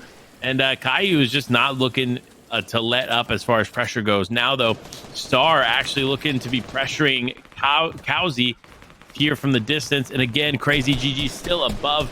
Not too much going on in this zone, surprisingly, because most of the action actually looks to be happening here with Star, as Star is trying to blow up this car. This could be really bad here for Zomberg if he doesn't get out. And now Zomberg is the focus of the lobby. You have Curex, Defiable, Star, all focusing on Zomberg here, trying to get the elimination. He's so weak, man. This is a tough spot for Zomberg to be in. Yeah, tough spot, big time. You do not want to be stuck here, especially with some of these top tier players just raining down fire on you. I mean, it's just inevitable that you're more than likely going to get that send back to the lobby if you have this many good players with this great of AR aim just pushing down. But look at that. Zomberg was able to take a second and get some health off. So now if he gets tagged, he'll get cracked again. But that he's got a lot going from now. 100, almost 125 health there. But getting those 2 minis off and then probably being able to get a big pot off right there, that's going to change his game around. You know, I really thought there for a second that, ooh, but now look, Panda going back down to low there again. Is he going to be able to hold it? And he was not able to hold it. Now we have Star right up back on top. Star's got a lot to play with other than AR ammo. That's something that he's going to want to see a little bit of a refresh coming here forward. Yeah, he's definitely going to need a refresh. And talking about that situation, right? he only had wood material left. And so as soon as that car blew up, he was literally just setting a pathway of fire for him. And it's just unfortunate, to say the least. Now, though, something that's not unfortunate is this loadout, man. FluCam has a crazy good loadout for rotation, has a great loadout for taking engagements. So we're going to see how that unfolds there. Oh, man, and a stinkfish comes out. This is something we haven't got to see too much of, as now Seabear gets tagged up by Defiable. It looks like he's continually applying those fish there. He does get him off. He does do quite a bit of damage there to Seabear, but not enough for him to say, oh, you know what? I'm going to push this. Defiable, though, is going to need to move. You see where this zone is pulling to? This is not the zone you want to be on the other side of, especially looking. It looks like everybody's already starting to rotate, so they need to start moving here fast. You see Seabear kind of playing a little bit of a chicken waiting game here with that other player, but he said, you know what? I'm not waiting any longer. Oh, yeah, not at all. And look at that. He's got some decent fish in his inventory. You know, we already see those stinkfish, which can be used for health, too. And considering that he was just taking, you know, some heavy health taken off of him from the stinkfish, he might be able to just utilize some stinkfish coming up here, too, to get some of that extra health. But FluCam utilizing his place on top right now as he's staying on that height. He's trying to keep these games for himself still, trying to alpha the spot because he knows soon with these moving zones coming in that whoever's on top is who's going to come on top at the end of this game, who's going to be the one that, you know, proves that they are the best, that they are the ones that deserve to hold that height and they deserve to those victory royales. And, you know, FluCam, he's a player that we've seen today show that he deserves that victory royale. Yeah, look, the victory royales aren't stopping anytime soon, man. We still have this game and the next game to go when we bring you all of this solo action. It looks like Repulse Frost here is in a nice little spot to attempt to go for high ground, but depending on where this zone continues to pull here into the 6th, I don't think it's going to matter. You see FluCam also was on a bit of a high ground position, and it looks like not a single player is on the side of zone where you would have an advantage to go for height. So that's why you see Frost immediately getting shot out. It looks like it was actually by Caillou, but Caillou chooses to drop down as now Dave goes for the high ground play over there. FluCam now needs to decide what he's going to do. He actually drops down on this player. He has the hop fish. Ooh, I'm excited to see how he's going to be able to use this. He's pushing forward. There's a couple players just ahead here. Now he's building out, and big shots coming out here for FluCam. He takes the shot, and he just continues to go. This is very, very smart from him. He's going for the high ground early here, and that's what you need to do, especially when you have hop fish like that. You're going to be able to build up quicker and not get shot out by these other players. Smart on him to execute on that quickly, but unfortunately, he's still going to lose the high ground to a few other players. Yeah, but still having that hop fish, you know, that allows him to not take any fall damage, especially when he gets taken down. But still, popping off with those quick pump shotguns shots, but still, it's not enough fully as he might get lobby focused here. Either way, utilizing the hot fish the way FluCam does is essential to his gameplay. And you don't see that very often because they're not just a fish that people utilize very often, because it is easy for it to go wrong too when you're using it. But Seabear, another winner of today, another one we've seen on top of the Victory Royale, is rotating on a little bit of a mid-level here, a little bit possibly second height, and that's a position you don't want to be in. But either way, now we got FluCam back at it as he just took out Curix. FluCam is holding that height. He has that hot flopper on him. He knows that if anyone tries to take him down, he's not going to take any health. So, but we're looking at low ground now, Panda, and Star has shown us he can make some low ground action happen here. Yeah, he definitely can. As Star just attempts to hold on. The pressure is coming up, man. These are three really good players we've watched so closely today. Now FluCam trying to get into a nice spot. He's raining down the pressure from above. Star just trying to heal up as well. Zoro now hiding, holding on for dear life, because as these players are just continually dwindling, you see Seabear getting elimination there and feed on Patriot. And you see now FluCam focusing up near where Seabear was. You see Star there still holding the low ground there. You see Defiable actually going down there to fix Zito. This is a change of events there as Defiable was doing a very, very good job of holding on. You see Jokesy taking out Dave. FluCam still getting some shots off. Riddick's trying to stay alive, and he does. Riddick's getting a huge pump there to stay in this game. He gets that actually up to Zito. Crunch TP gets the elimination. Caillou gets an elimination there on Crazy GG's. Blue Cam now dropping down to a different layer, looking to take some shots here. He's not finding anything, but Star on the low ground is now focused up, ready to go, and he says, you know what, I can win this game from the low ground. Yeah, and you know what? We've seen Star pop off in the low ground these past games, and he just got a nice little refresh there, getting his first elimination of this game. But now he's able to just hold his ground here as he has that medkit, putting him back to a decent amount of health. Now, he does have minis to play around with here too. So as long as he just looks for some shots like he does right there, he's going to be able to pull those just quick eliminations to get him to that top 2 situation where then he has a chance to come out on top. Now, Panda, we still have Flucam, who is just dominating on the high ground right now, a situation that no one else wants to be the below of, because Flucan knows how to win these games. He knows how to play these games, and it's really going to come down to just whatever person is left on this low ground, because Flucam, he's there to stay. He is there to stay on that high ground. Yeah, another player that we haven't got to see perform, but is now performing here in these moments is Caillou. Caillou and Flucam 1v1, low ground versus high ground. Caillou taking some shots. He does get a bit of a tag there on Flucam, but nothing crazy. Now another massive tag as Caillou has the health advantage. He takes the shot, and there it is. Caillou effing walks away with 10 eliminations and the victory royale. Wow, Panda. 10 eliminations on top of that? That is huge, to say the least. I mean, walking into a game like that, just getting 4 or 5 eliminations with the Victory Royale, that's big. But 10 eliminations? Wow. But let's get into that replay. Let's see what this game really just showed us and how impressive some of these players did. Man, I have to see the replay of that moment, because there's lots of good stuff, right? You see the chicken versus the hunky. You see the protect versus this player. And but I gotta see that final moment again, man. Like, there's so much action happening here in game number 5. Flucam doing a great job there boxing that player. But that final moment, I have to relive that. Yeah, that was amazing. And look at Flucam right here, utilizing those fish, those hop floppers. That's something like we've seen all day today. He's been doing really well with. Now, we have Riddick's right here, who is making some quick, impressive plays there on the end game. Just like there, he gets that quick elimination. But Star also is another player to be watching out for. It definitely is, man. Star was doing a very, very good job in this game. But you know what? This is it. This is the final moments of the games. 9 eliminations on the board. Caillou just trying to stay alive here against Flucam. He gets up. He builds up. He has 1 shot to go, and there it is. Caillou again taking that victory royale with 10 eliminations. Like, I can't get over that. What a solo performance there to come back into this Play versus Cup.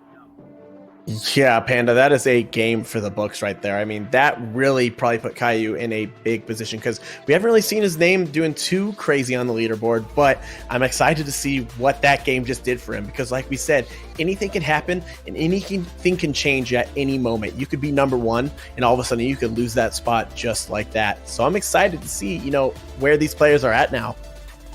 I'm excited too, but before we can figure that out, we're going to take a quick break. So make sure to stick around and we'll be right back.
have returned to the Play versus Cup featuring Fortnite Solos event here.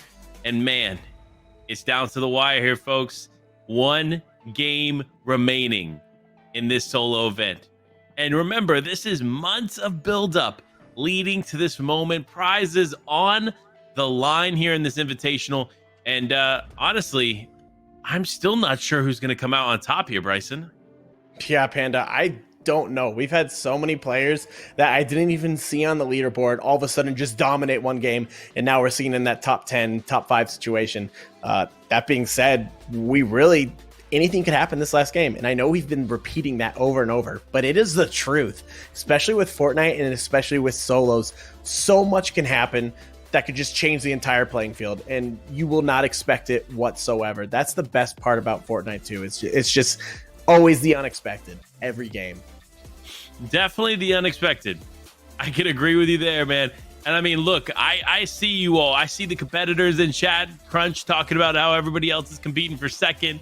I see Caillou in here after his victory royale, man. Look, this is it, guys. Take it seriously. This is the final game here of the Cup.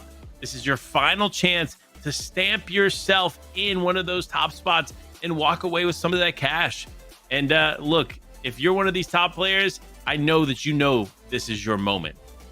Take it, take advantage of it, and shine here in this leaderboard. But before we dive here into game number 6, I gotta say it, Bryson.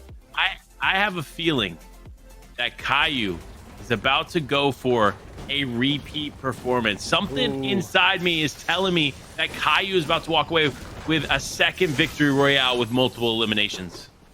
I would be very interested in seeing that, Panda. Either way, we're dropping in here. FluCam looks like he's being alpha, has someone dropping Cora with him. He's not going to be able to just directly alpha that drop just like that. So he's going to have to be careful here. Now he's trying to get away really quick before he's able to take that that fight there.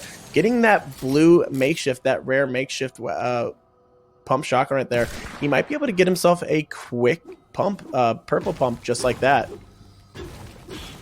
Yeah, he could potentially walk away with a purple pump, man. Look, that's the nice thing about mechanical shotguns this season, is the fact that you aren't reliant on material to upgrade. You're not reliant on gold to upgrade with these makeshift weapons. No, it's makeshift parts and primal bones, things that you can find in a lot of places.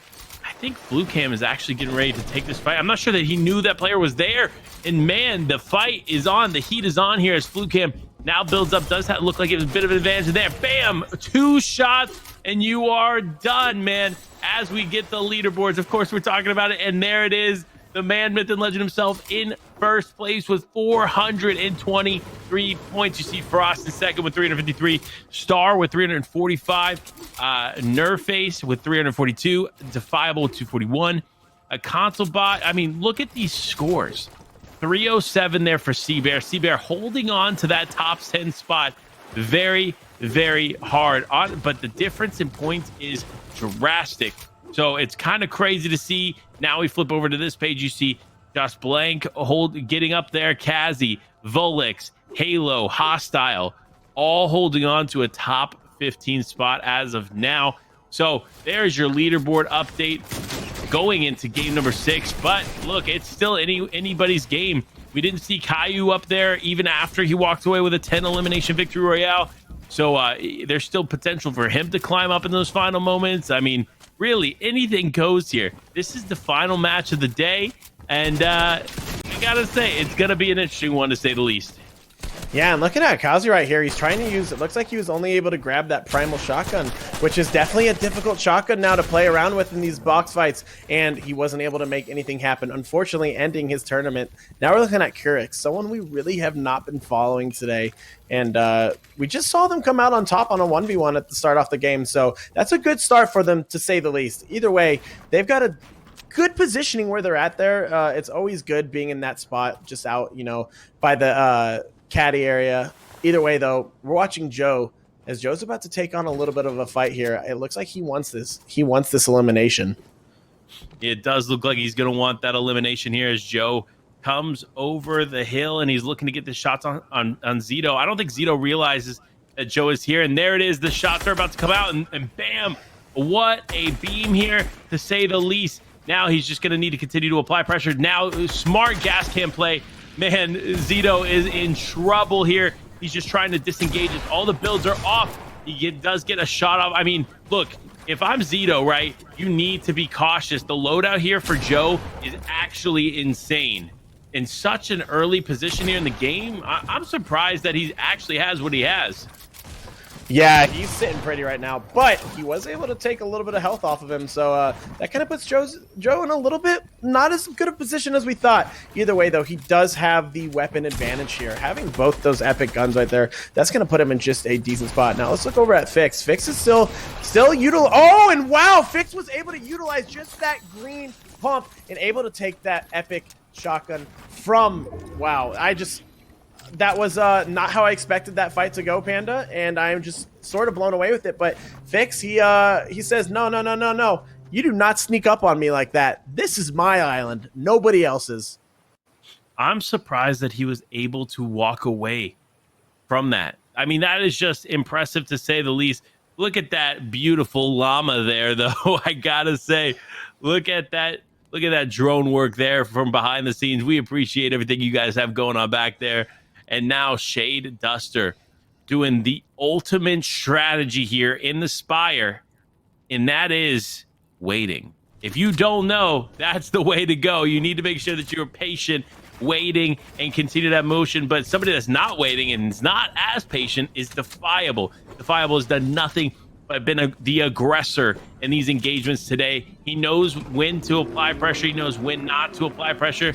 And now Defiable actually looking to bait Dash out. This was actually a really smart play on Defiable's part.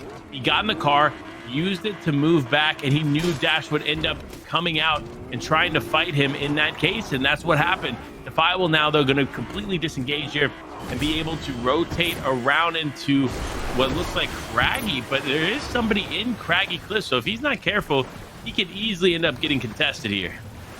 Yeah, and you know what? We've seen quite a few people in this area. We've seen people over at the island. We've seen people at Craggy.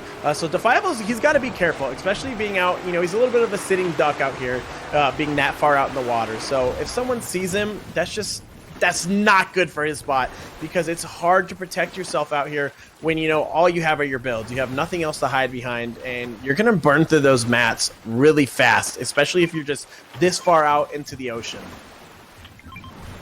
Yeah, you have to be careful, man. Like, because look, you have builds, right? But it's not as easy to build out here. It does look like actually Defiable may not realize this, but Zito is pretty close by. So if Defiable's not careful, there it is. The shots are going to come out towards Defiable. And fortunately for him, though, it does look like neither player really wants to fight. So Zito might end up disengaging here a bit.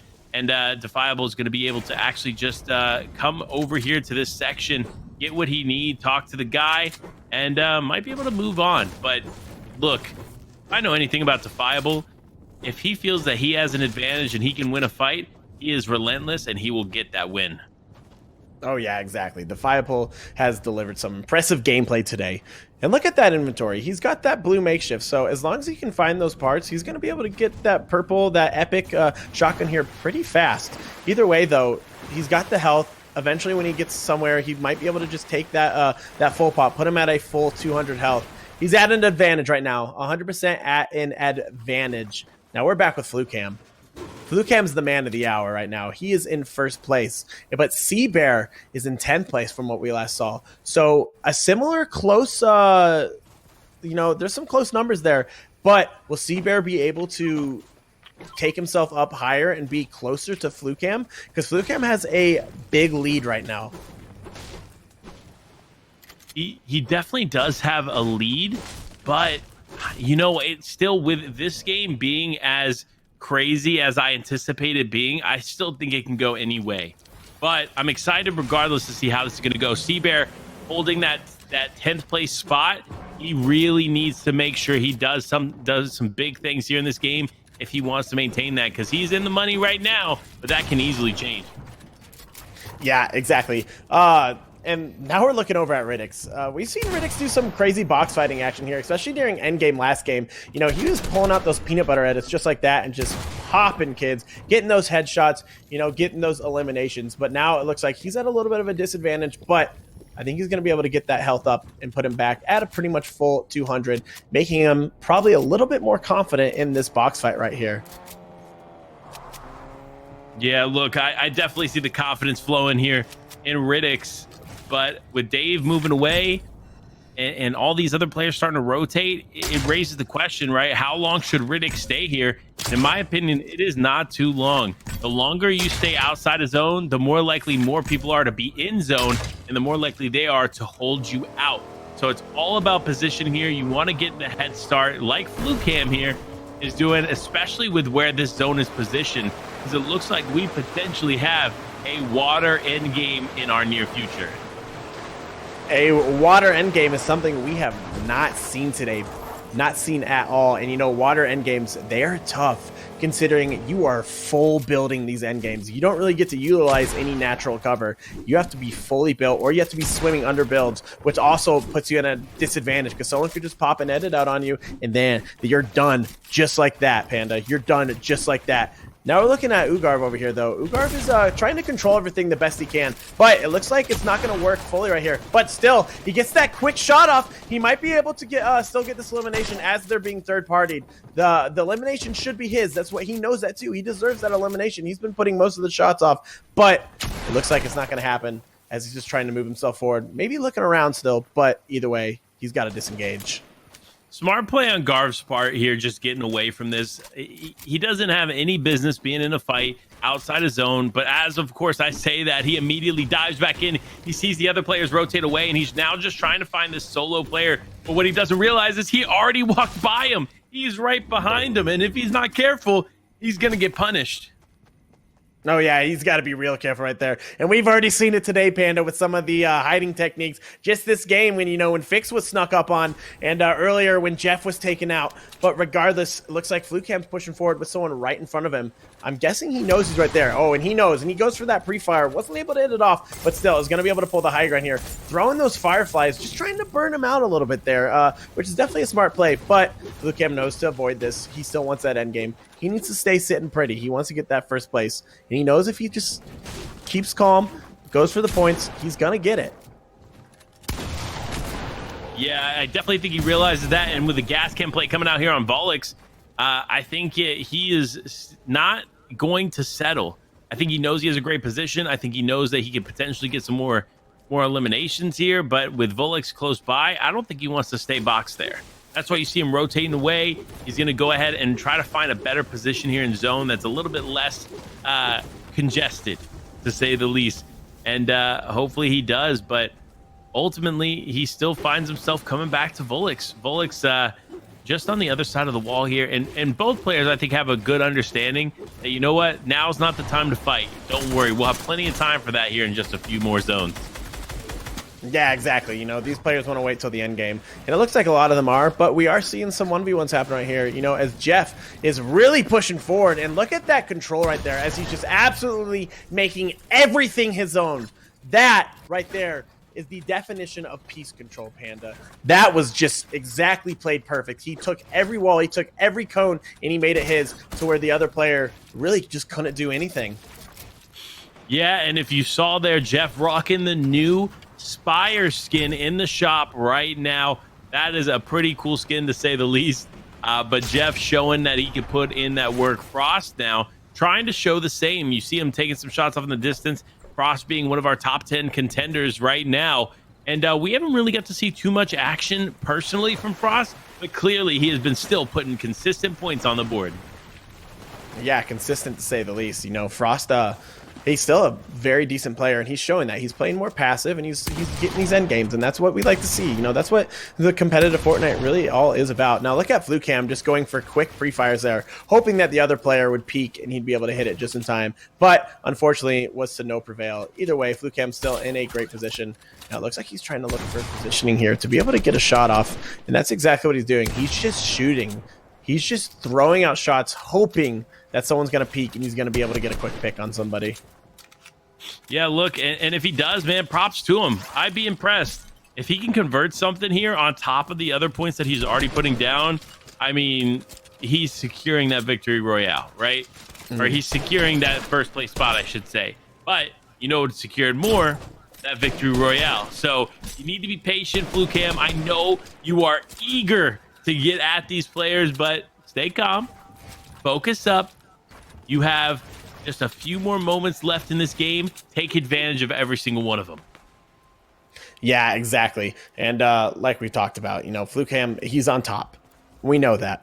But he wants to stay on top. And like you said, he's got to just, focus up, stay, be careful here. But we have a lot of players rotating around right here. And it looks like we have multiple players just trying not to shoot at each other. But FluCam's looking down for some quick shots. Now, either way, he's trying to avoid fighting here. I'm not totally sure what's happening in the moment, but it looks like, some players are they're having a good time. It's the end of the tournament, end of the game. And either way, Frost is hiding right now. He's in that cone. He's watching the action, and he's being careful. He's just waiting for this end game to pursue so he can try and get those points that he needs. Yeah, Frost, I mean, look, he's been consistent, right? That's why he's in one of the top spots. And this is just an example of him being consistent, understanding what he needs to do, being patient, not overextending. These are all things that have led him to be one of the top contenders. Unfortunately, he hasn't walked away with a victory royale, but still, he is one of the top players in this. And we've seen other players that do have victory royales, like Star, still find themselves below people like Frost on the leaderboard. Yeah, exactly. And you know what? Like Star's done some pretty impressive stuff today, but like we said, he really needs to step it up if he wants to get back up where he was earlier on the leaderboard. It looks like he's going to be looking for some shots on Dave over here. Someone we've seen a little bit of today, but Dave is also someone that, he knows what he's doing. I've seen him running around in some of these end games. So, he's in a decent position still, I think, too. I know I saw his name in that top 20 position at one point. So if he keeps playing it well, he could possibly, with this game, come home with a little bit of money. He definitely can. He's got the potential for it. Let's look at the leaderboards again one more time. You see Frost there in second place, in Star just behind him, man. Again, talking about how Frost has no victory royales, yet he's in second over Star, who, in fact, does have a victory royale. So it's all about being smart. It's all about being patient, and that's what we see Star doing here. He's identified that his position is positive here on the leaderboard. Now it's just about maintaining that position. And will he be able to do it? That's the real question here as we get ready for Zone 5. Yeah, and you know what? Zone 5, half and half. That's one of the hardest zones to be a part of right now. And it looks like Frost, he didn't want, anybody in the game skybasing right here. He said, you know what? We're going to try and take everyone out as possible. But to no prevail, considering that they are over water. This is going to be, and like we said, water zones are different zones. It's a whole different world right now. Just running over things like that, you got to be super careful. Just considering, the difference in play styles that water has in this game. And, we're going into Chapter 2, where we are in Chapter 2, and just a difference in water from Chapter 1, how you couldn't swim, you couldn't build. It was a total different gameplay right here. So utilizing water is something that players that know how to do it right, they're going to come out on top. Yeah, they definitely are going to come out on top. Look, listen, high ground is important, man, but I think those kids were a little too early for the high ground play. As you see, Zomberg setting himself up nicely for a potential high ground take there. As Star boxes Dave in a huge elimination there, but it almost resulted in Star going back to the lobby. He needs to be more careful. He cannot afford to take a ton of extra damage there. That is the last thing you really want to see. Yeah, no, not at all. And look at Star, man. Like we said, he delivers some impressive gameplay, and that's exactly what he's going to be doing this game. He knows he needs to secure himself in that top 12, and realistically, he's going for that, that top 3 situation there. He really wants that money. He wants that cash, Vanda, and he wants that little bit of clout to say, you know what? I scored in the top 12, 4th play versus high school, especially in the future years as these things get bigger and bigger. It's going to be, these players talking about it more and more about how they were the ones that, in the start of this, they delivered. They did some crazy things. Either way, Star's looking at a pretty decent rotate here towards the half and half, but still a decent amount of people left, so he's got to be careful. He definitely needs to be careful. Frost also being careful here as he pushes ahead. It looks like he's just trying to gather intel, understand who's around him. He's doing a good job of rotating. You see now ConsoleBot, though, does have a really solid position here in Zone 5. And man, as I say that, another player comes up and just absolutely deletes ConsoleBot. This is a tough position for him, as he had been doing so well up until this point. Wow, and you know what? We're going over to Frost now. Frost is someone we haven't seen a lot of, but like you said, he's been steadying so many points on the board here just by playing this passive, just by playing this fair. And look at that right now. He's got a lot to play around with. He could really do something big right here, but he's got to be careful. He's got to play this strategically, and he'll keep himself up there on the leaderboard if he does so. But either way, it looks like we've got Jeff on height right now, Panda. And Jeff is one, like you said, that we've been really wanting to see do great things, and has been a little bit on the struggling end today, but this game could mean the world to him. This game could be what really sets him back up in a good position. This could be, in fact, that comeback game that we wanted to see here from Jeff. He is such a talented player. Now it's all up to him to turn around, but another player that is already in the top spot and knows what he needs to do is FluCam. FluCam and Caillou actually right next to each other. This could be another clash of the Titans here in these final moments. Now, though, Jeff on the high ground, just relentlessly raining down the pressure here on these players. Yeah, and like we said, you know, Jeff, he's ready, man. He is ready to have his game, and I think that's exactly what he's going for right now. I mean, look at that loadout. Look how many elite limbs he has, and look at how much ammo he has. He's going to really be able to hold this spot if he just plays it right and he plays ahead of the game here, and that's exactly what he's doing. He's kind of dropping down, but he's got to be careful because he's got some people trying to pick some shots off on him, but as long as he's protecting himself, he's going to be in a decent spot.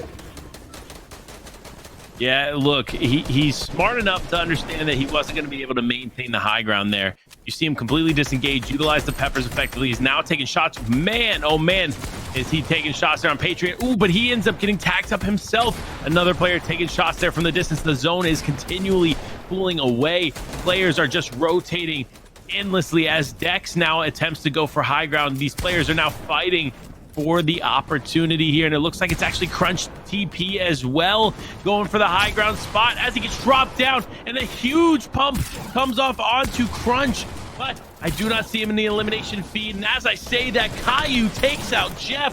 A huge elimination there for Caillou. FluCam getting in there, and it looks like FluCam actually gets the elimination there on Timbers. A big shot as Timbers attempted to heal up. Timbers back in the lobby there in game number 6. FluCam looking to honestly just pick up a few more eliminations. You see Cal up there on the high ground, and a player just jumping in on FluCam. Who was that? I don't even know, Panda. So much is going on right now. It's crazy to keep track of all this. But Frost is still trying to make something happen here. You know, he's kind of on a mid-ground play, so he's got to be careful. And as I say that, this box was dropped into and he was taken out, but we still have FluCam over here fragging out. Now FluCam's going to look for height, Panda, and you know what happens when FluCam gets height? It's over for everybody else. Yeah, man. I mean, you know he has a great performance when he has the high ground, but so many great and talented players are still left alive here. You see Daxter looks like FluCam's trying to get some shots off there on Daxter. You see now Caillou's still alive, but no, Caillou's going to end up going down there to Cooper. FluCam dropping down. It looks like they're on the water. FluCam taking a ton of damage. It looks like another player came out of nowhere, actually ended up getting some significant shots off, and it does not look like the zone's going to pull back.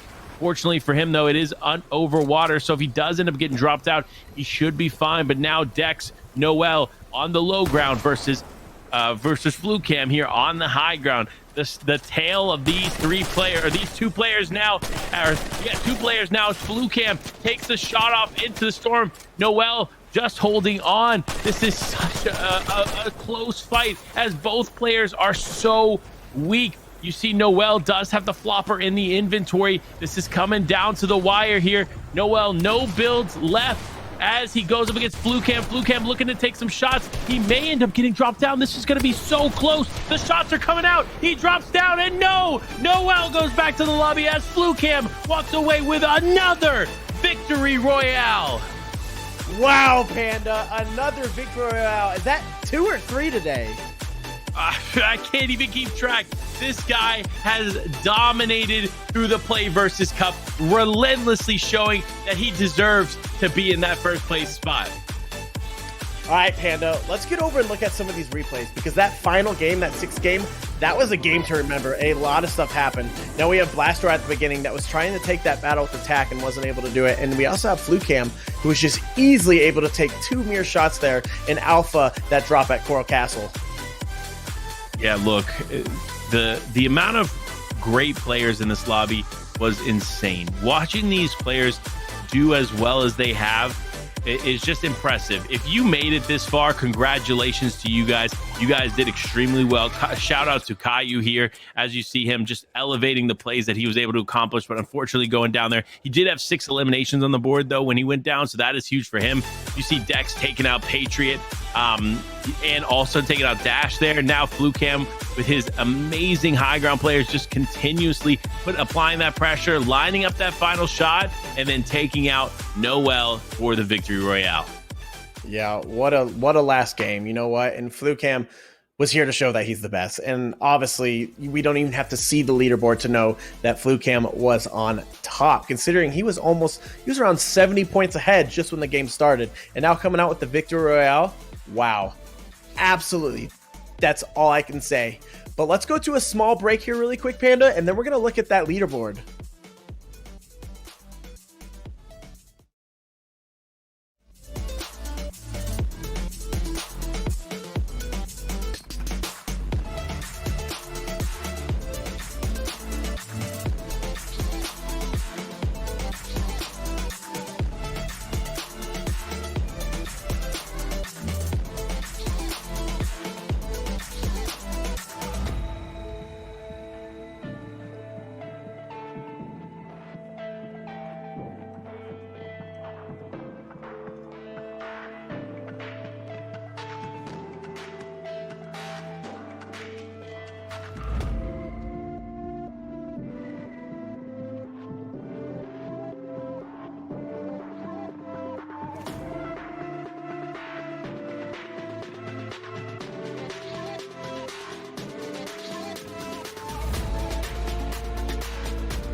Here it is, the moment we have all waited for.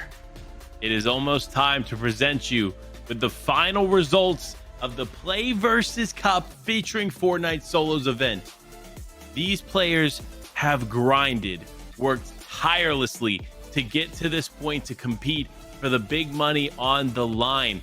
And we are about to present you with the leaderboards. But before we do, we have to say, overall, impressed with all of the players that stepped up today and shown that they were worthy of competing at such a high level. Shout out to Noel, shout out to Seabear, shout out to Caillou, shout out to all of the players that performed.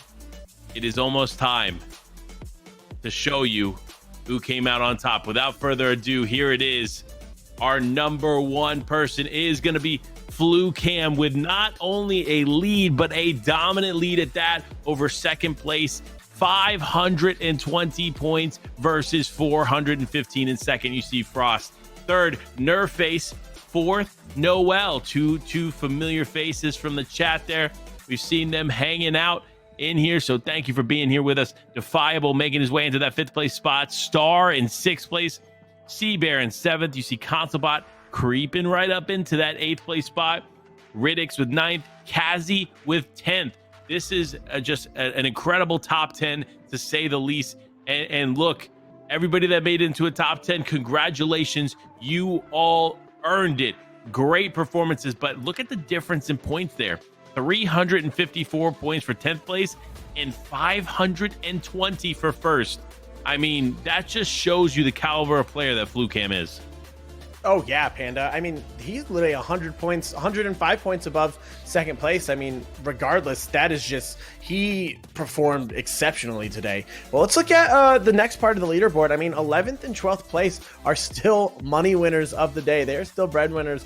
We have Kinzo and TZ Igna both in 12th place with 352 points to Kinzo and 346 to Igna. So that is still a really decent place, but still there are some honorable mentions as we have quite a few other people going into that top 20. I mean, let's look at it. We've got Jasplank, someone we were watching earlier today. He got 16th place. Still not a bad position to be in. That's still something to be able to talk about, to be able to brag about, and to walk home and say, you know what, I still got in that top 20. Hostile, Volix, Hollow, Dex, you know, some awesome players today. Some amazing gameplay from all of them.